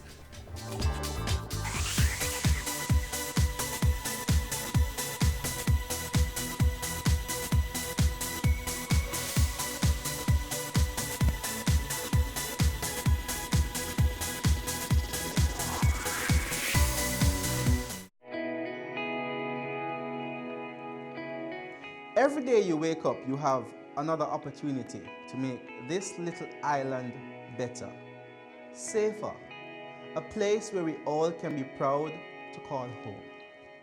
It's time we all recognize that every little thing we do has an impact on the Jamaica we live in now and the country we're leaving for our children.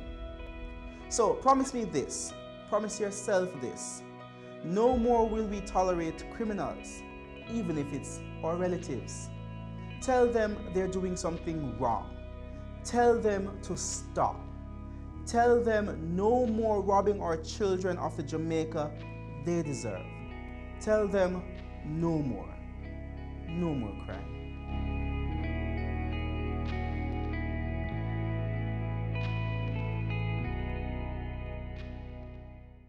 They say it takes a village to raise a child, but the world will one day need the leadership of that child. The time you spend with your child matters. It stimulates their minds and shapes the way they act. Talk with your children. Help them to better understand the world around them and to value what is truly precious. Above all, the most valuable gift you can give them is love. Play, talk, teach, love. Take the time. It makes all the difference. A message from the Parenting Helpline and Ad Council Jamaica. You're watching Business Access TV. Business Access. Business Access. Business Access. Business Access. You are watching Business Access TV. Business Access TV. Serious about business. Serious about business.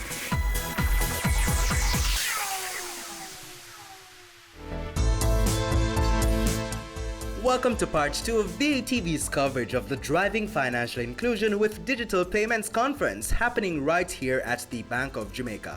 I'm your host, Javon Keys, inviting you to stay tuned. DBJ, in collaboration with the Inter-American Development Bank, has embarked on a program of financial inclusion, or assisting with the development of the and also assisting with the development of the micro, small and medium-sized enterprises.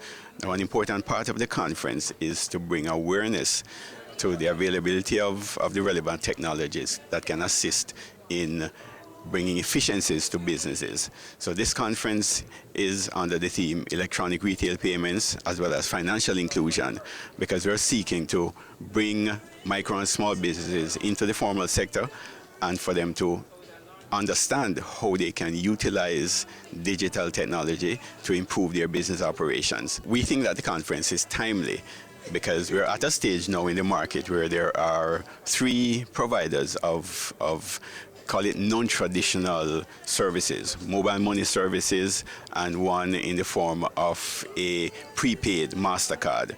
Now, as it relates to mobile money, that particular service has been on the market for about 3 or 4 years, but the adoption of mobile money services has been below par.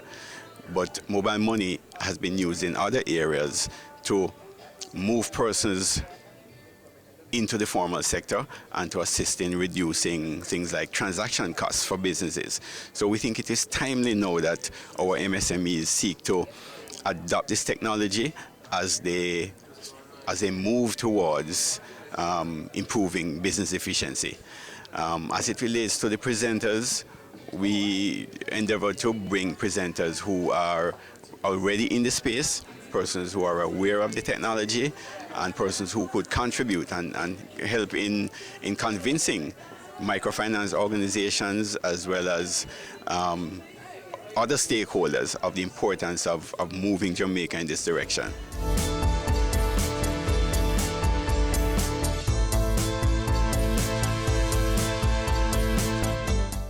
The idea behind this is really seeking how we can help to develop the ecosystem for digital payments to encourage more persons to actually use it as a means of engaging with regulated financial institutions or regulated payment system providers. The thinking behind it is that you have to understand the customer's perspective, remove the pain points, understand the provider's perspective, and facilitate the flow of business and funding.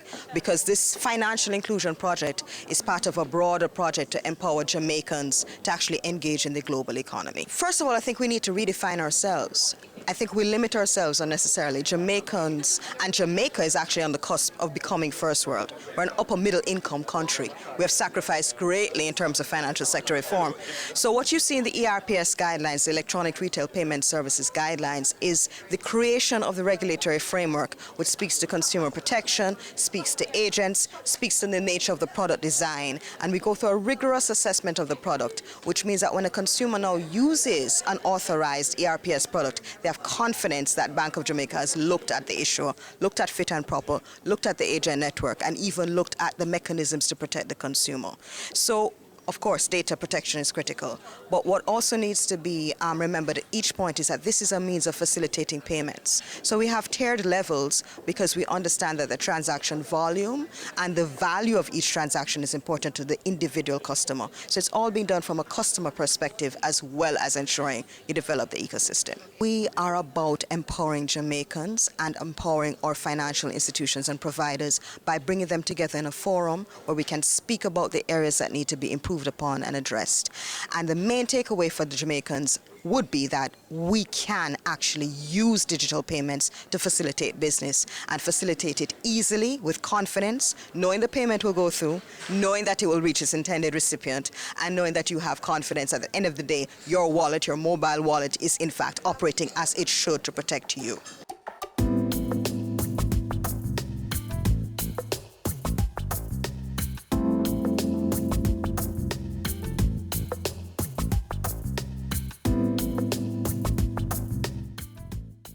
I was presenting on public-private partnerships and how its impact can influence a successful ecosystem for electronic retail payments. The main takeaway points is that the private sector, in assisting the government to achieve national financial inclusion strategy, cannot do it on its own. There has to be a substantial investment by the government itself to advance financial inclusion. This conference is an offshoot of the government's plan, and in this plan it involves the commitment to public and private partnership, which is education of the public on the government's intention to support digital products for the underserved, and hence it's called financial inclusion. It's very timely. Digital evolution, it's becoming faster and faster, and the sooner Jamaicans are made aware of the opportunities, the sooner the investors, all stakeholders, and the consumers can participate. I personally would not like to see a foreign company come in and provide solutions to our own citizens, which we are capable of doing. So it is incumbent upon us to now start to roll out our strategies. There are 4 authorized issuers, and issuer is the company who will be providing the service. There is Alliance, GK, which does MPay, Quisk, NCB, and previously there was Connect. And these companies have made significant advancements and investments into the new ecosystem. And I personally believe that there's so much opportunity. Lasco Financial Services is preparing its application as well, because we see the opportunities in the market. But for the state, we believe it is necessary for them to assist us with the public education, because we have to convert.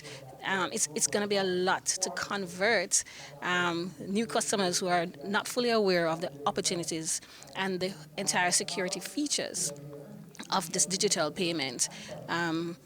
That us as issuers can't do on our own. So that was mainly the gist of my presentation, to make the state think differently about their role in financial inclusion, and also to make the investors think differently about their role.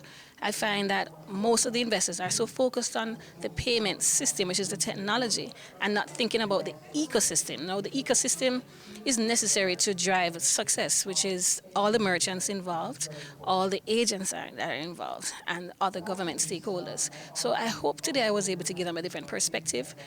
So far, there's not been any successful business proposition, neither for the customer nor the investors themselves. So I hope I was able to get them to think a little differently today. It's time for a quick break, but stay with us. We have much more after this. It's Island Hour, it's Island Hour, it's Island Hour, free eye test. It's Island Hour, it's Island Hour, it's Island Hour, free eye test. Free eye testing is back and it's here to stay. Island Eyewear offers free eye testing every day, all day at all locations island-wide. Conditions apply. Make your appointment today at www.islandeyewear.com or call us 630-1180. Island Eyewear, your style, your price. It's Island Hour, free eye test.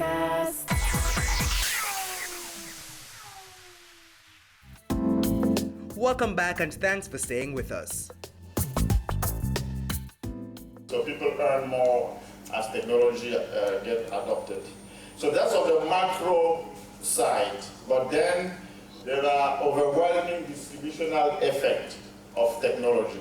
The high school droppers, their real wage hasn't moved from 1963, from the 60s. So what happened with technology adoption is that those who are able to use those technologies are the one who benefit, because the technology is complementary to high skill. Think about powerful computers. You can do programming. Obviously, you will program faster. You can run your code faster. But if you have robots are substitute to who? Robots are substitute to low-skilled workers. You still need high-skilled people to program those robots. So in equilibrium, you would have more higher real wage, higher productivity for high-skilled workers, and lower real wage for low-skilled workers. Because the demand for those low-skilled is lower because they get substituted with robots. but the demand for high skill is higher because you need more high skill to program and to actually operate those robots. Now, that's the general perspective on technology, but you may wonder, is this time different? Is the digital revolution different from the previous technological change that occurred? In some respect, yes, but not totally. Yes, because this chart shows you the lag in the adoption of technologies. So if you look at earlier technologies in terms of motor engines, they were slow. The adoption of those technologies was slower. So the digital is faster to adopt, maybe because of the nature of the technology itself. But the reality is that the changes that we've seen over the past 50 years, you may have to double that. You'll be thinking about it 50 years ahead because technology diffusion is faster. Now, I do believe that people learn fast. I mean, we saw yesterday in the keynote there was a top-down approach to financial inclusion, which in the case of Jamaica could mean the path benefits are channeled through funds. And as you do that alone, if people are already aware that my path benefit will be coming on my phone, it unlocks that possibility to use funds as device to mobile service and all. So I think there is some scope for top-down in terms of what the policy can do to incentivize those behaviors. In some other countries where the private sector is very large and have a lot of access to credit, they could also they could facilitate that process. But I think in developing countries there is a scope for government to kind of fuel the process. I was essentially looking back and to see how technology, what has been the impact on technology, on work, technology on distribution. And the key message there is that technological advancement have generally been associated with higher growth, higher productivity, and higher real wages on aggregate. But they also come with some challenges because when there are new technology, some people get displaced because some new jobs get created as a substitution to some of the old jobs. So usually technology are more skill biased. So those people who have skills are complementary to technology. Like if you need robots, you're essentially substituting low-skill jobs. But those people who can operate the robots and program the robots, those are the people who, in the first instance, benefit the most. Now, that could lead to polarization of income. So you may have more inequality because the more skill get more and the low skill get less because they get substituted by the machines, right? So the question there is what can policy do? And this is one of the questions that I was trying to provide an answer to, drawing on some work that has been done at the IMF on technology and the future of work. And essentially, there is a taxation and spending policies that could be adopted. First, to make sure that the unskilled can keep up with technology in terms of upgrading their skills. And number two, how to finance that. Because the government wants to spend more in those areas, there is scope to raise taxes. And when you think about tax, you don't want to tax the income of the person earning more because he may work less. So you don't want distortionary taxes. You want consumption type tax. So in that model, they try to see if taxing consumption to finance more education spending and providing some transfers, how can you redistribute the gain of technological change? So you keep the growth, so you keep the fact, you don't prevent technology from occurring because one of the nature of the growth and development is that new sectors comes up, some jobs get destroyed, and as long as there is no distortion in the process, you shouldn't prevent the process.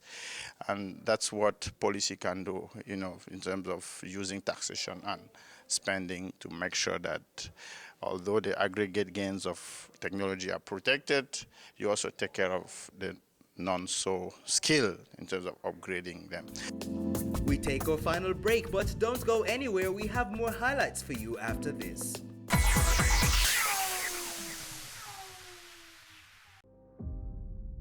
Corporate restructuring services. In today's evolving commercial and economic environment, businesses are continually seeking opportunities to manage operating costs and tax positions, as well as contain cash expenditures. Entity structuring can help achieve these goals, but often presents many challenges for multinational corporations. In addition, the OECD's Base Erosion and Profit Shifting (BEPS) proposals are expected to impact the bottom line of affected organizations and result in some business restructuring.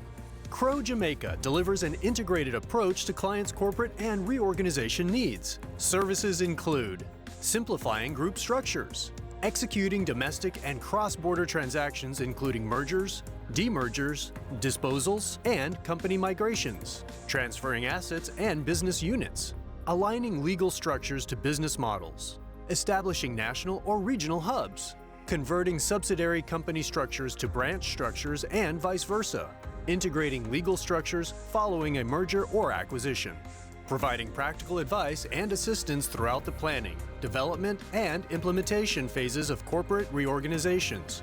Crow Jamaica assists businesses and other advisors in developing and implementing efficient, cost-effective legal structures and business operating models. Our team can help you make smarter, more effective decisions. Let's have a conversation. Contact us at email people@crowjm.com. Website www.crowjm.com.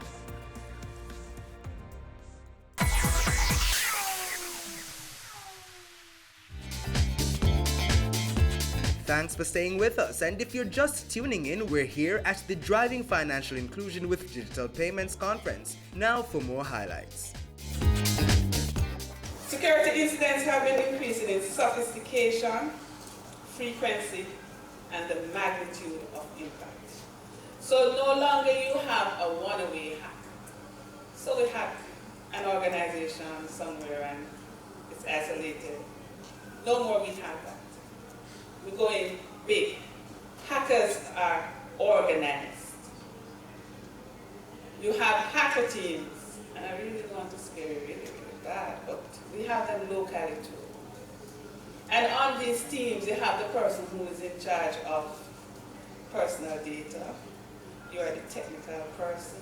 You do the social engineering. Different persons have their different roles. So they're dedicated to what they do. This is their job. To figure out how to get into a certain amount of accounts and take out the money. These incidents, as I may have alluded to before, affect the reputation of the company, their finances, and even their physical assets, because they can take down your networks. This undermines your competitiveness and your ability to innovate and position yourself in the marketplace. You can suffer tangible, physical, or economic harms. Security incidents can impose significant costs on an economy as a whole, eroding trust and spreads across sectors. The attacks themselves may be intentional. So they may sit and plan for a year that look will come in for Bank of Jamaica. However, it may also be unintentional. You may just have that one user that clicked on the wrong thing. A lot of times that happens. What are some of the ways in which this can happen? Now, research has shown that the biggest security issue in any organization is the human factor. So you spend all this money and you buy the latest firewalls and you have all the policies in place. But if your users are not aware, if they don't know that Mr. Morrison's name does not have an S, it can cause a problem. So you have to be aware, you have to be really conscious of these things. Think about it. You must have policies and procedures in place. as the leaders, as the managers of the organizations, you have to ensure that you have the end user policies, your social media policies. I know these are things we generally don't think about because they're not traditional, but it's the age in which we're living again. You must look at things such as passwords. You have to ensure that their users know that their name is not a good password. They also need to be aware of the fact that when you give them a set of credentials, it's theirs.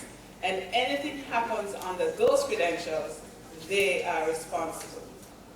And always be careful of opening and following links in unsolicited mail. If you don't know the person, like me and the cyberjutsu person, don't be clicking at them. As much as it make you feel good, the feel good factor is what they used to catch. And what we say, always we cyber say, protect yourself online and think before you click. And I've even gone further now to say think before you post, because some of the things that you're posting, they're even more dangerous than some of the things in your phone. I spoke about the need for persons to be aware of the issues that can arise with using online platforms as well as using electronic devices. So we want people to know that while there are good uses, and I did speak to some of the uses of social media in marketing and in promoting a business, there are some risks that exist, and I gave some examples as to how to manage those risks. Companies need to do all that is necessary to protect consumers' data. Why I don't think sometimes they realize that this data that they hold is valuable to other organizations, some not necessarily legal organizations as well, for all sorts of use. And that is what we're trying to get across, that companies need to realize that you're holding personal data and other persons are interested in this data, so it is your responsibility to protect it. When you're using online platforms, when you're using electronic devices, think before you click, think before you post with social media. You need to consider the impact that whatever you post may have, not only on you, but on others. Thinking before you click can save yourself and your organization a lot of trouble. As it relates to a digital world, and as users and consumers increase their usage, and the intention is that as technology improves and increase, then more and more persons should take up the use, especially to do businesses and services. But the direction that we're heading is good, but we also have to think about the negative side of things, in the sense that there are challenges with respect to security aspect of what we do. We do a lot of business online, we do a lot of transaction, point of sale services. All of these things, pose risk and threat for the consumers. Criminals are out there, they're understudying and looking at how things move on and progress with respect to businesses, whether it's online businesses and things like that. They can get involved in studying your patterns of usage online. Say, for example, if you pay bills online, if you shop online, normally you'll put your information about your card online, your PIN number online. Criminals can now send, malicious software to your smart devices. Once it gets on your devices, these criminals now have access to your information. It dumps things like keyloggers, so when you're ready to put your card number in, they capture that number. It goes as far as turning on your camera system and turns on your audio system. Sounds very scary, but indeed it is so. I'm not here to let persons become paranoid, but becomes aware of the possibilities that are out there. Sometimes you go to point of sale to do your transactions. We have to be careful of the persons that are accepting your debit and credit card, because sometimes they work with the criminal underworld. They get things like skimmers, a similar thing to your swipe when you take it to the supermarket or gas station. Swipes. Criminals are now bringing into the country the fake ones, so that cashiers and persons who are accepting these cards, they will have the fake, what we call a skimmer. Once you make your payment and you're not paying attention, These persons can swipe these cards, capture the information about your card, recreate your card, or get into your account. So I'd advise shoppers, when you go to the gas station, don't just give your card and turn your back or let the attendant go away with your card. If they're not doing these transactions in your presence, then you should not do business with that kind of business place. So these are some of the things, we just want you to be aware that these are the possibilities, and you have to be vigilant as a user and as a consumer, because the more and more we move into a cashless society, it becomes more challenging for law enforcement to investigate these cases. As I said before, the internet has no borders, and all of these things are connected on a global scale to different servers providing different services. And sometimes you have persons out there that can hide their criminal activity. Say, for example, an IP address. Criminals can now hide their IP address, make it appear that it's coming from a specific server, a proxy server, makes it more difficult for law enforcement to track these criminals. But I want to reassure the Jamaican public that law enforcement and government is doing the best they can at this point, seeing that digitization and technology drives the economy. We'll have to prepare ourselves to serve and protect consumers as they use technology more. Laws are in place to deal with criminals and to deter their activity. We have the Cybercrime Act of 2015, which is now up for revision. The penalties are stiff. If it's in the lower court, it can be between 3 to 5 years or $3 to $5 million. If it's in the upper court, you can get a maximum of 20 years or $20 million. And these are some of the things we are putting in place to deter criminal activity. Of course, the police department do have a specific unit that deals with the investigation of these types of crimes. Personnel have been trained and have the necessary skill set that can investigate these matters. Another thing is that Jamaica is a part of a global network of investigators and skilled person who can investigate these cases. So because the internet has no borders, it means that a perpetrator can, have access to your information from outside of Jamaica, which means that you need the support of other countries. Jamaica is a part of a 24/7 network, which comprises of about 80 different countries. So if a perpetrator appears to be coming from country X, once that country is a part of the network, then they will collaborate and support the investigation with the local police department. And that is something that, we want consumers to be reassured that indeed we are trying to keep up with the game as criminals get more sophisticated. And that brings us to the end of part 2 of our 2-part coverage of the Driving Financial Inclusion with Digital Payments conference. Until next time, I'm Javon Keys, inviting you to stay tuned to Business Access TV, serious about business.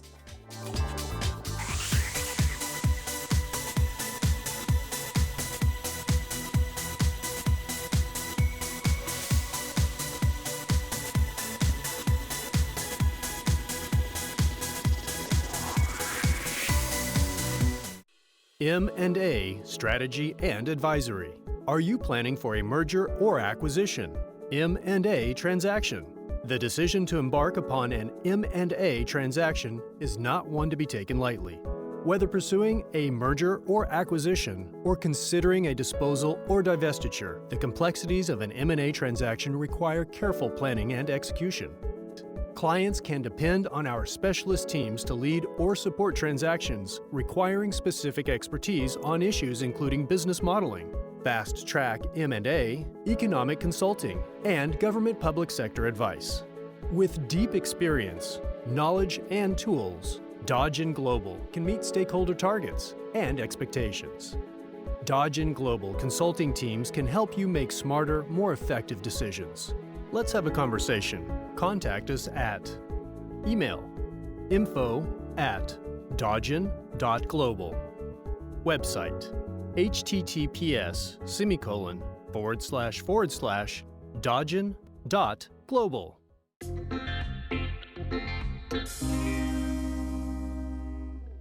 Hey guys, and welcome to this week's episode of Chill Spot. Today, Arlene Martin will be taking us to YS Falls, where we'll learn more about how she made her name in corporate Jamaica as a certified business coach for Action Coach and as the designer and owner for Drena Luna Atelier. So don't go anywhere, lots more to come on your favorite business and lifestyle show.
Hi, Candy. How are you doing? Hi, it's good to Nice see you. meeting Hi. How's the Hi, drive? This is Yukol. This is Candy. Hi, how are you? So we're Yeah. going to be chilling in St. Elizabeth. Yeah, I'm the shrimp country. Yeah. Yep, that's him. Yeah, That's yeah. him. This is the soup spot. I have shrimp soup and pepper shrimp.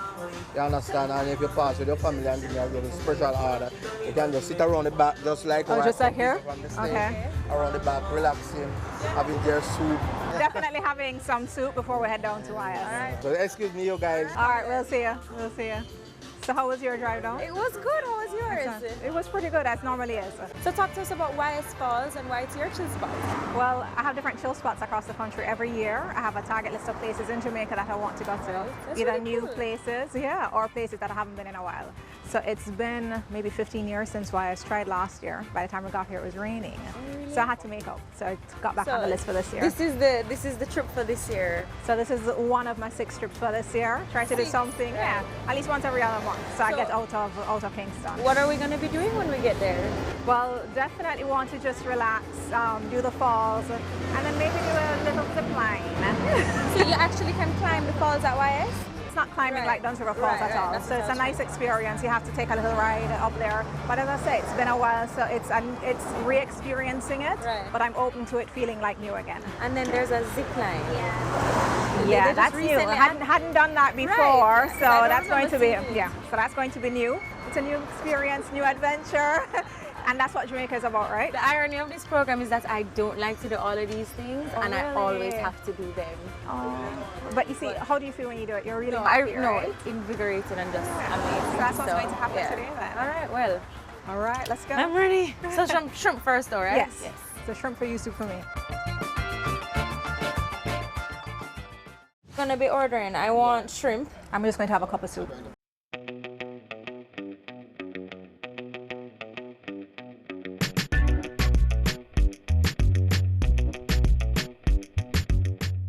You want to spice it up. Oh, thank you. Make it taste nice. Yeah.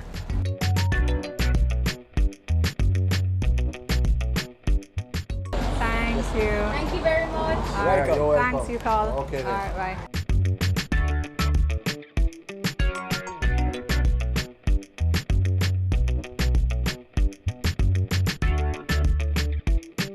So how is it? Good. This is delicious. How's the soup? It's pretty good actually. Probably very hot. It usually isn't too spicy, but just sharp enough. Right, just right. Yep, just the right amount of flavor.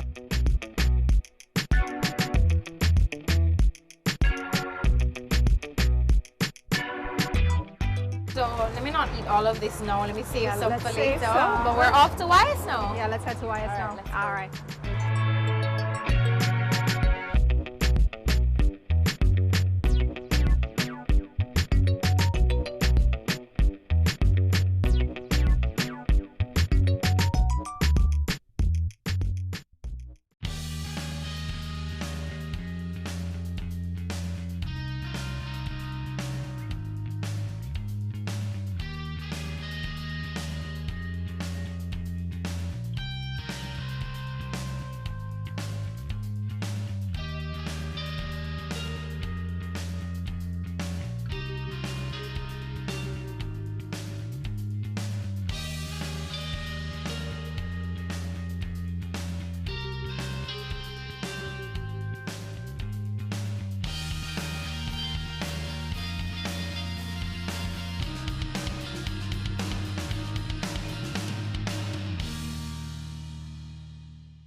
Well, what a lovely property this is, It's absolutely beautiful. It really is. I love being out here. The whole ambience is just really It's very nice. So Arlene, you are a certified business coach with Action Coach, and you're also the owner of Dredaluna. Let's talk about being an action coach. What exactly is it? Is it different from being a mentor or a business coach or a business advisor? Talk about that. It's closer to being a mentor, certainly not only an advisor, and we're definitely not consultants as business coaches. What we do is we work with firms, empowering them, and we're supporting them. So just like an athlete has a coach, the athlete actually does the performance, and the coach provides that technical information, as well as, very importantly, that accountability to the business owner. So we coach business owners in the same way that a sport coach will coach an athlete. So how do you make sure that each person, becomes successful? What kind of strategies do you use? Well, importantly, with Action Coach, we have a proven methodology. And Action Coach is actually a global firm. It's in almost 60 countries with over 1,000 coaches globally. And we have the Jamaica firm here. We'll soon have 3 coaches. Right now, we're still at 2 coaches. So there's a proven methodology for us. Our definition of a successful business is a commercial, profitable enterprise that works without you as the business owner. So a business owner should be able to leave the business running because there are strong enough systems in place and the team can run the business. So how we ensure success with our clients is a proven 6-step methodology that takes them from the basics to actually where you have synergy and everything is working well within the business, like a well-oiled machine that's consistently generating profit for passive income for the business. Can you tell us some of the persons who you have worked with? Right, well, in terms of individual clients, we work with just about any business from any industry because our basic business model, the business chassis, is the same. And even if you run one business, you can run 2 or 3 businesses. And we've worked with the tourism sector, we've worked in health, we've worked in retail, manufacturing and production, as well as professional services. So our clients come from just about any industries. We've also had strategic alliances, so we have worked with major banks, the National Commercial Bank, as well as the Bank of Nova Scotia. You may have heard about the Scotiabank Vision Achievers program. Yes, exactly. That was actually run by Action Coach. So it was founded on an Action Coach group coaching program. My best friend actually did it. Oh, excellent. What were the results? She loves it. She loves it. She told me that it was very good and she recommended it to me as well, that I should go through it. It's very important, and what we love about it and what brings out that passion for us in terms of that satisfaction is when we have stories like that, because business owners actually improve. What about what led up to you partnering with Action Coach and becoming a business coach? Tell me about how that happened. It's interesting. So my passion had always been really to support companies, but I was doing that indirectly. And so I started out wanting to promote very specifically agricultural exports from Jamaica so that our economy could develop that way. Right. So I did trade policy and promotion. I got experience first in the agricultural sector in the USA, broadly for the State Department of Agriculture in the state of Georgia, and also with the Poultry and Egg Association in the US before working at the Jamaica Promotions Corporation, JAMPRO. So with JAMPRO, great experience. I worked through the export development departments, even though I started out in the President's office focused on trade policy. Until I got to special projects. So transitioned through a number of programs, but always working either at the national level or at sector level, trying to help companies to improve access to export markets or how it is that they were promoting their products in markets that they could penetrate for increased sales. So what led to the transition for me is there's so much you can do when you do strategy and when you do programs, but you have trade figures for nations, but it's not the nations that are actually trading, it's the companies that are doing business. So to really have impact, I wanted to work more closely with the firms. And after JAMPRO, I did international consulting for a while, working on local projects, still in the area primarily of strategy for export as well as investment. And so I was searching for something like, how can I have greater impact to realize this passion that I have for companies? And I actually came across Action Coach. So before becoming a certified coach last year, I did some business development with Action Coach as early as 2013. And now I'm actually doing what I think I've always wanted to do, which is really helping companies to develop and grow. That's awesome. We really work with our business owners to get what they want out of the business for their own lives. Because for us, it is that your business plan is supposed to meet your life plan. So it's about a balanced life. Yes, we're business coaches, but we make sure that people have a balanced life as well, and we coach them towards that. Coming up. So what would you say are your thoughts on Brand Jamaica? Do you think we're earning enough from that concept?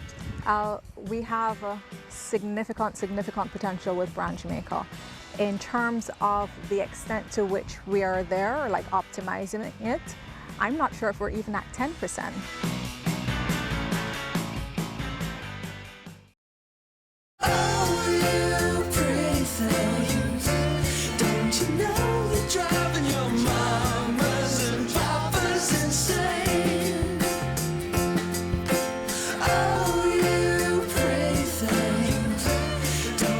Great design is not only how things look, but also how well they work. The GLC, more than meets the eye. Ready for cable for as little as $100? Ready for no monthly cable bill? Ready for 10 TV channels absolutely free? Then pick up our Ready TV box at authorized stores for $4,500. Hook it up to your TV set, then top it up with Ready Credit for 1, 7, or 30 days. Buy now and get $1,000 free Ready Credit and start watching your favorite shows. Pick it up, hook it up, top it up. Ready TV. Prepaid cable TV when you're ready. Now serving Kingston and St. Catherine. Limited time offer while stocks last. Conditions apply.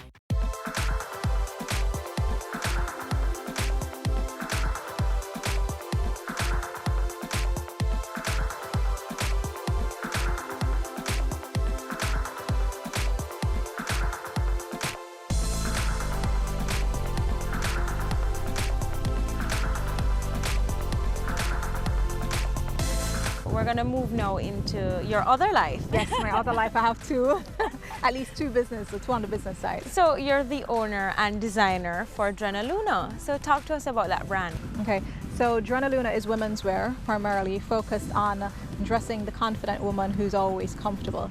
Started out focusing on special occasion clothing, did ready-to-wear collections, but the focus continues to be special occasion, even though with our collections we offer a good mix of resort clothing. How did you get involved in the fashion industry? How did this start? Interestingly, when I was about 3 or 4 years old, that's what I wanted to do. So that was what I wanted to do, and I grew up. But you know what happens in high school, you learn additional things, and so your focus changes, and fashion became a hobby for me. So it's nothing that left me, it remained with me, but only as a hobby. So I was making clothes for myself and for my sister, and people kept asking. I was just like, no, that's not what I do. I work at Jumper full time. I have a full-time job. I cannot make clothes for you. I don't sell clothes. But people kept asking, and so what happened, I decided to test it at Caribbean Fashion Week in 2009 to see what the reception might be to a collection that I did, and it was positive, and so I formally launched the following year in 2010. Where would you say you draw inspiration from? It varies. So if you look even at the names of the collections, there's one called Mobay, one called, well, I should say Montego Bay, which is where I'm from. Another is called Negril, favorite part of the island. One is called Botswana. I had a beautiful trip to Botswana, and it was really impactful in terms of when you looked at a great experience. So for me, what happens in terms of inspiration, it is how would I like to dress, or how would I like someone to dress and feel in a particular location. So a location like this one could inspire me to do a collection. And sometimes, particularly with the special occasion when I'm doing custom things, it really is about the person, the experience, how it is that they would like to feel. But to be honest with you, sometimes there is just a creative impulse, and I will have an idea for something that I would like to create, and then you have spin-offs from it in terms of creating other designs. So in terms of inspiration, I would say it's multiple.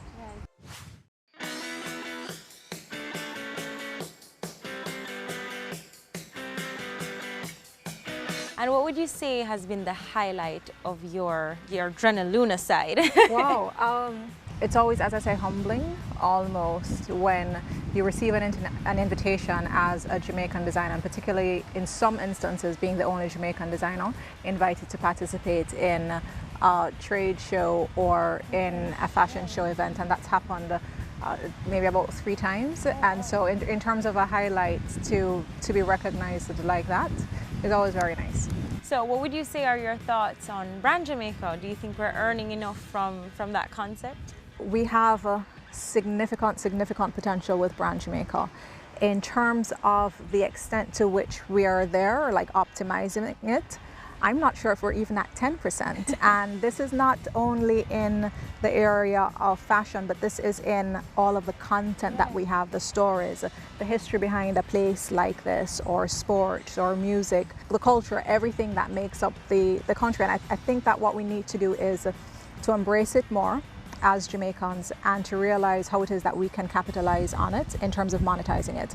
But we as ourselves as Jamaicans is how it is that we support our industry. So on our drive down, we stopped somewhere to have something to experience brand Jamaica and to give back to the community. So it's principles like that. For me personally, I support local brands. So even though this is my dress, these are bangles from Mara Made, and I'm wearing locally made slippers. So just in about every area, to the extent possible, it's how is it that we not only pick up a product or a service that is Jamaican, but how do we promote it? Right. So how am I now going to, so I have a company, how do I partner with supporting products, similar products, other designers, as I said, related products, accessories, sandals, to promote that. But interestingly, from the business side of it, I think that corporate Jamaica, particularly financial institutions and just other persons, can do more to support the industry as well. So there's a role for everyone to play, whether it is sponsoring or supporting programs such as this one, you know, local films or industries. It's for each person, for each Jamaican, to try to recognize what role they can play in doing it.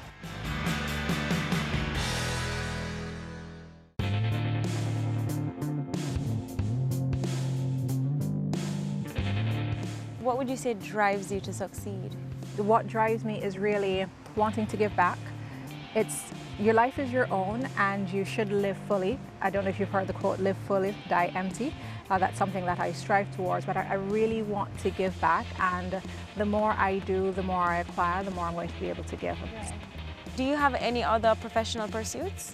Interestingly, just for November 2014, Jamaica Firm, globally within Action Coach, was ranked number 8. So we're in the top 10. The Jamaica Firm is already, as small as we are, based on just our impact and all the activities, we're number 8. So there's a lot more that we can do within the firm. And so as a business coach, I would say, rather than doing other things, is really just to do as much as I can do. And with Drenaluna, in terms of pursuits, the business has the potential to grow for new segments, new markets, and so I'm going to be focused on that with the support of my sister Angelie Martin Spencer. So it really is just to grow Drenaluna as well as Action Coach without taking on additional enterprises.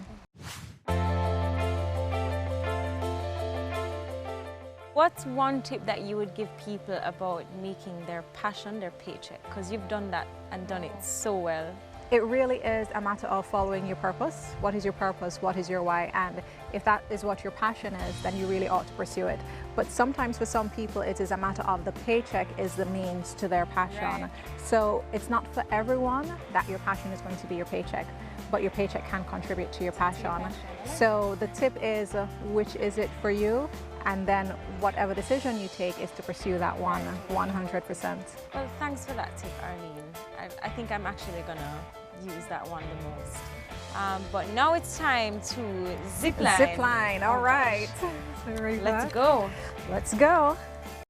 Coming up.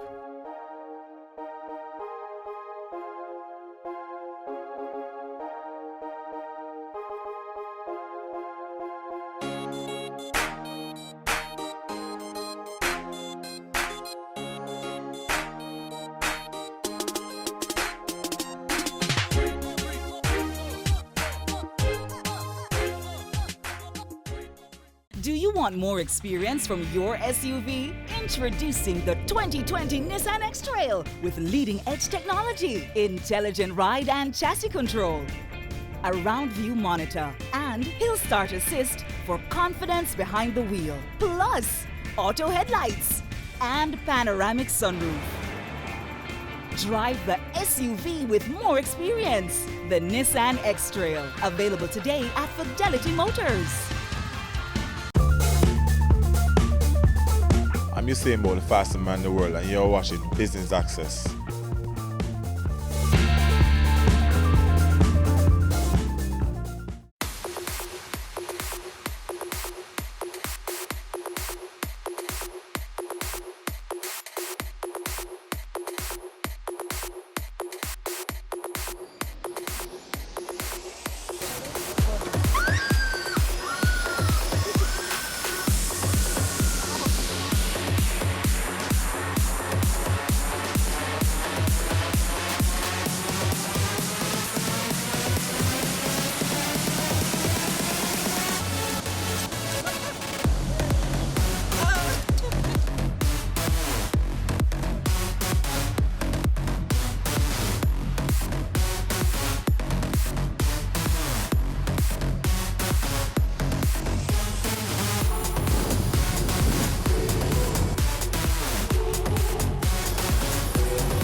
Well, that was exhilarating. Loads of fun. So we want to get into the personal side of Arlene. Talk to us about your childhood. Oh, childhood was loads of fun, and I think that's why I had so much fun here today, because I have 3 siblings. I have 3 older sisters. The eldest are twins, and then there's another who's just a year older than I am. So we're close in age, but there were a lot of family trips from Montego Bay. And so being from Montego Bay, we'd go out to different places, Negril, South Coast here, Black River, just to attractions and just driving around doing different things. So maybe that's why I love doing that so much now. I attended the Cornaldy Avenue Primary School in Mobay, and then I went to Mount Alvernia High. Yes, but it stops at 5th form, so I did 6th form at Wilmers for girls in Kingston. So I did boarding for a couple of years for 6th form in Kingston. Okay, and that's when you moved to Kingston? Well, so as in Kingston only for 6th form, went back to Montego Bay, and then I did undergraduate studies overseas. So I was in Georgia in the US. I went to the University of Georgia. Okay, and what else do you like to do for fun? Movies.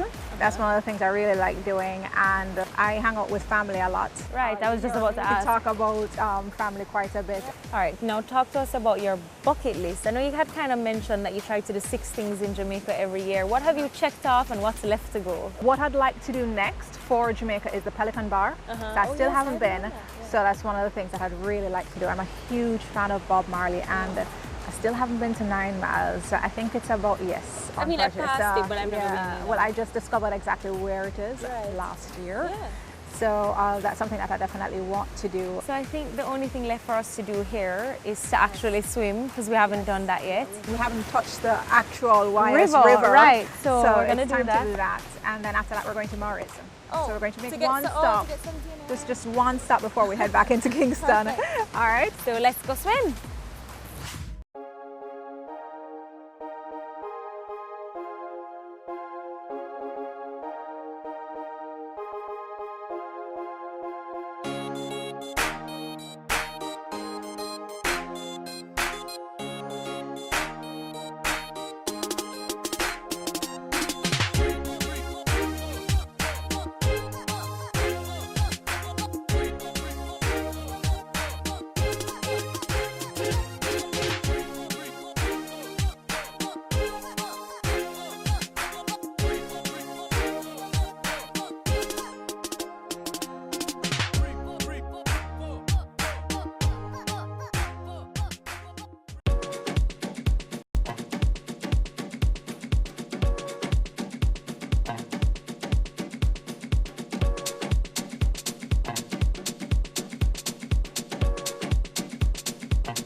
Hi, How are you doing? Good to see you again. Welcome, yes. Welcome to Morris. Thank you.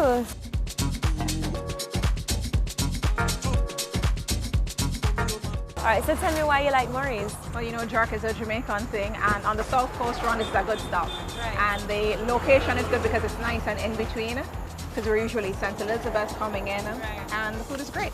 So is it safe to assume that you're a foodie, the middle quarters, the Morris? Oh, gosh, I would not describe myself as a foodie. There are some things that I love, and I eat what I love, but I'm not a foodie in the sense of experimenting with a lot of things. I am very happy with bread and fried bread and a few other things.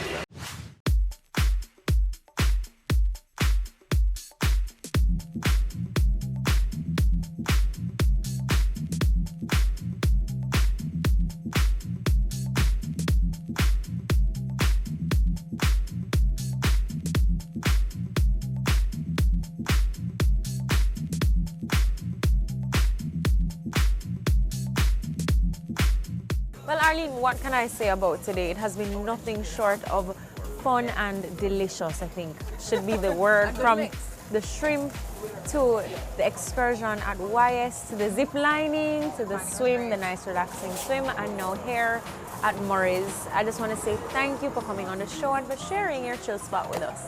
Thank you very much for having me, and I'm glad you enjoyed the day. Thank you so much. All right, back to the food. Yes, let's wrap.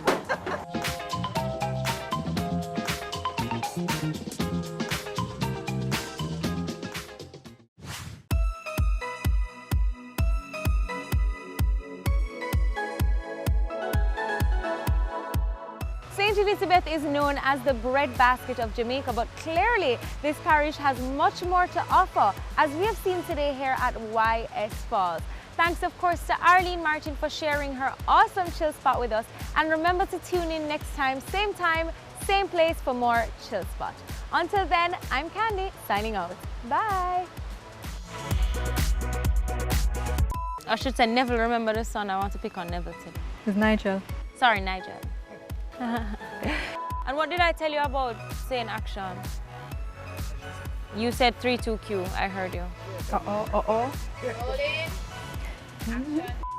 As I say, I think he was tired and wanted to go, so he just bolted. You would never find me doing that again if horse ran away with me. Let me just tell you. The irony of this program is that I don't like to do all of these things, Oh, and really? I always have to do them.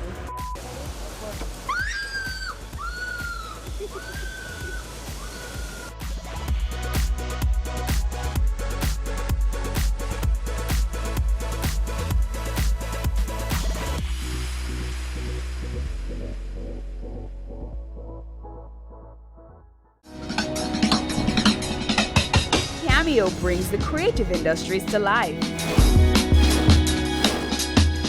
highlighting creatives in different fields each week.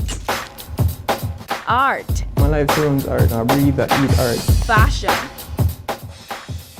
Food. Without a customer, we're nothing but four walls. Music. Film. Cameo, only on Business Access TV. Sundays at 4:30 p.m. It's all about Home Sweet Home. Get your half-hour dose of the business of real estate, from laws and concepts to reality, building, buying, or renting.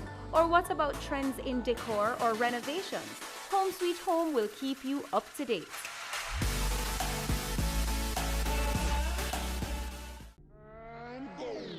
Career Moves has always explored interesting careers, highlighting all you may not have known about them. This season is no different. Coming back to Jamaica, everyone's like, Fizzy what? Fizzy who? When you find a bright boy or girl in the class and people say, what are you going to be? The parents will say, you have to go be a doctor, you have to go be a lawyer. Nobody says you have to go be a politician. Let me see your hands! Tune in Tuesdays at 8 p.m. on Business Access TV.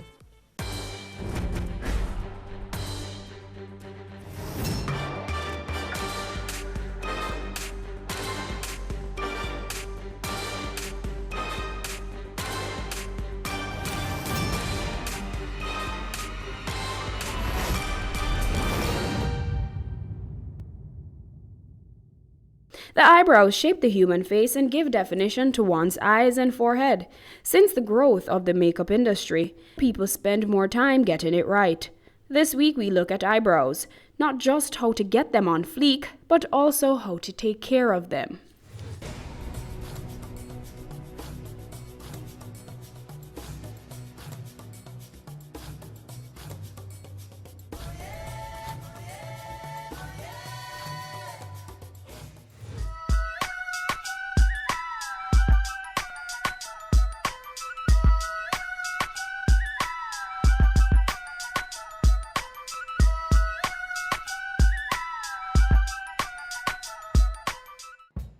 Welcome to The Good Life, Nicole. Thank you for having me. And thanks for having us. So today we're talking about eyebrows. Why are the eyebrows such an important part of the makeup process?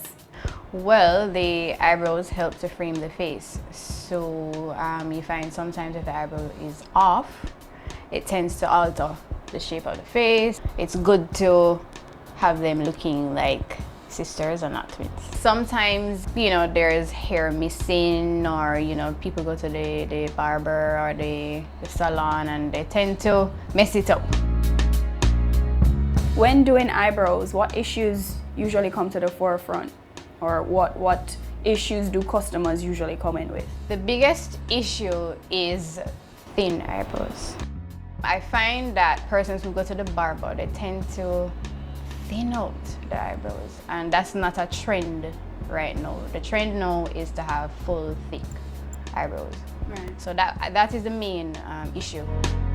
You tend to go along with the natural shape of the brow, but it can be enhanced. Okay. So you fill in accordingly. On my own, feeling confused, I'm slightly amused by it all. I'm wavy, you have no control. My mind is blossoming lately. You think you're the wave, I beg to differ. I inherited the wave, Okay, so what are some tips in regards to picking colors to match your brows? So it depends on the look that you're going for. Some people tend to like a lighter brow. Some people like a darker brow. So it really depends on the mood and the look that you're going for. For a daytime look, I would suggest a lighter brow. Probably 1 or 2 shades lighter. That can be achieved by using a brow gel, or you can also use a lighter powder or a pencil. Okay. For the nighttime, you can go a little bit darker, you know, because you might be sweating and so on, so you want the eyebrows to still be there. So you didn't trim or tweeze my eyebrows prior to filling them in. Is that something that you normally do, or you just leave it up to the client to groom their own eyebrows? I usually ask the clients to come with a clean brow because personally I've had bad experiences with makeup artists. Well, in my experience, they fill in the eyebrows first and then they decide to take out what is left. So when I went home, I didn't have any eyebrows left and I was mad. So I usually tell persons to go to the regular eyebrow specialist, have it done before you come to me. What about those people who don't tweeze or wax and have more of a natural eyebrow, literally where they don't touch it? An eyebrow can be created for everybody, whether it's full, thick, thin. So it really doesn't matter.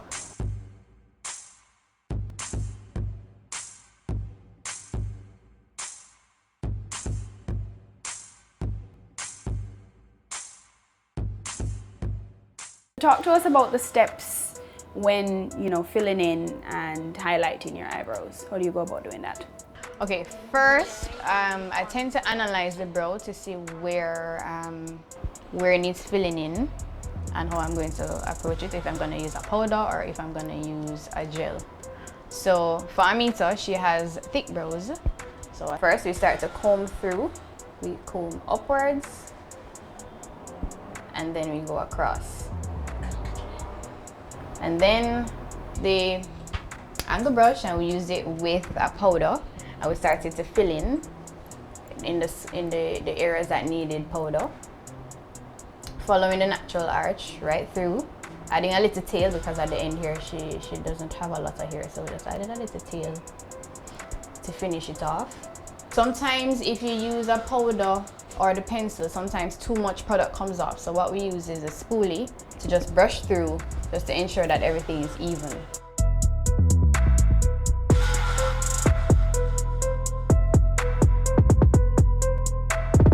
After that, we used a flat brush with a concealer, two shades lighter than your complexion, to give a little highlight under the brow and to also clean up, because sometimes we get a little carried away with the line. So we use the angle brush and we move along the bottom line of the brow, and then we blend it out. You can use your finger or a blending brush to just blend out the product. Above the brow is optional. Sometimes I see people out on the road with this white halo above the brow. I don't think that's very attractive. So what I tend to use is foundation, or I use the gel liner at the top with the same angle brush to just fill in accordingly. And we can brush through again with the spoolie. Like I said, if you want a lighter brow, you can use a brow gel, or you can leave it.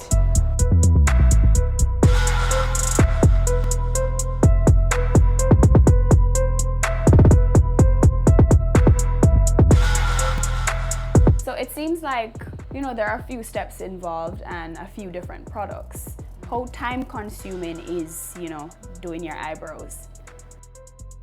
I would say that eyebrows take probably 10 minutes if you know what you're doing. I see persons watching YouTube videos, etc., but it really comes down to practice. It shouldn't take longer than 10 minutes. Not a lot of products are involved. So yeah, 10 minutes should be good enough. Cause I'm whipping it like I'm cocaine, leaning oh so far.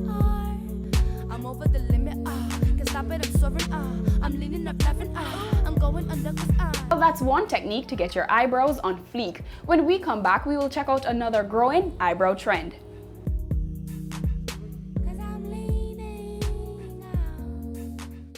Doggin Global Introduction. Doggin Global is an integrated multidisciplinary professional service firm.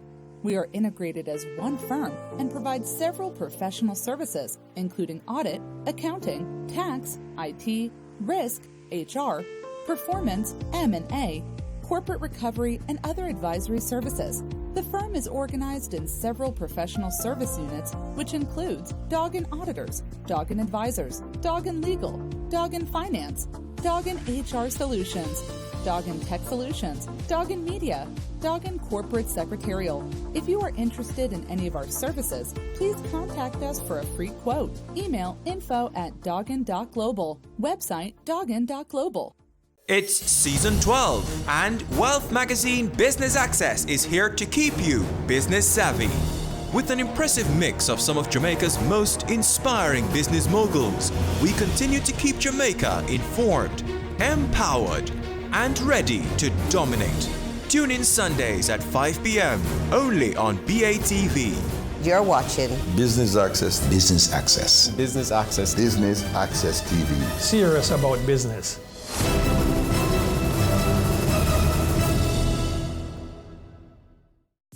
Welcome back to The Good Life.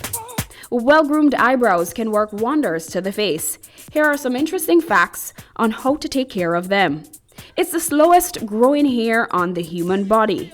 Protein-rich foods such as tofu and nuts strengthen the hair in your eyebrow.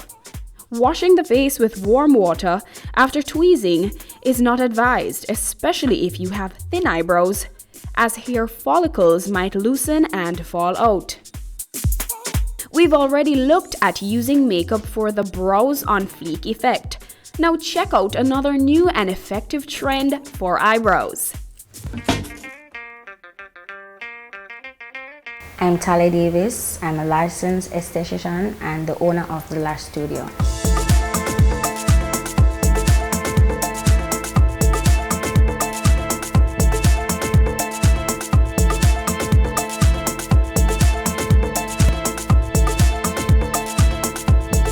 Microblading is the newest trend for eyebrows.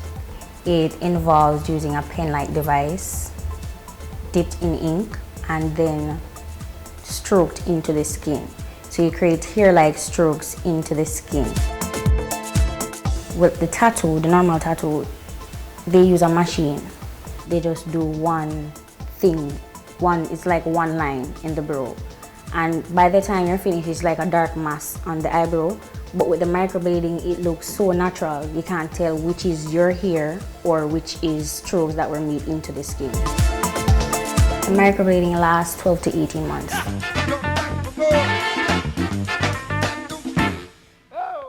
I think it is fairly new. It is around 2 years old, and it is mostly practiced in the States, in America, and in the European countries. It is hardly known in the Caribbean, to be honest, and it's really difficult getting it out there and for people to understand what it really is, because even when you explain it to them, they tend to not, go and do further research for themselves to get better understanding. It is important to note that persons who have skin disease like alopecia or hair loss from scars or chemotherapy, over plucking or thinning eyebrows may also be desirous to try the technique. Talia explains, though, that in Jamaica, the trend is mainly for beauty purposes.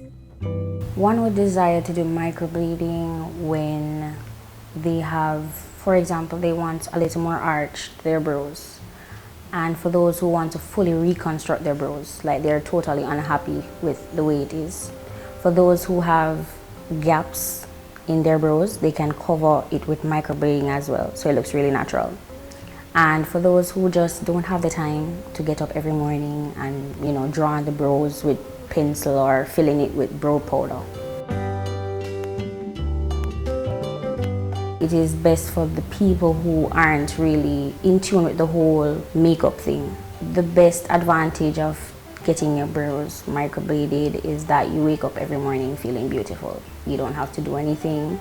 And I think personally it is boyfriend or husband proof, because they don't really like the whole fake thing, the whole drawing in of brows, and so doing something that looks really natural is accepted by them.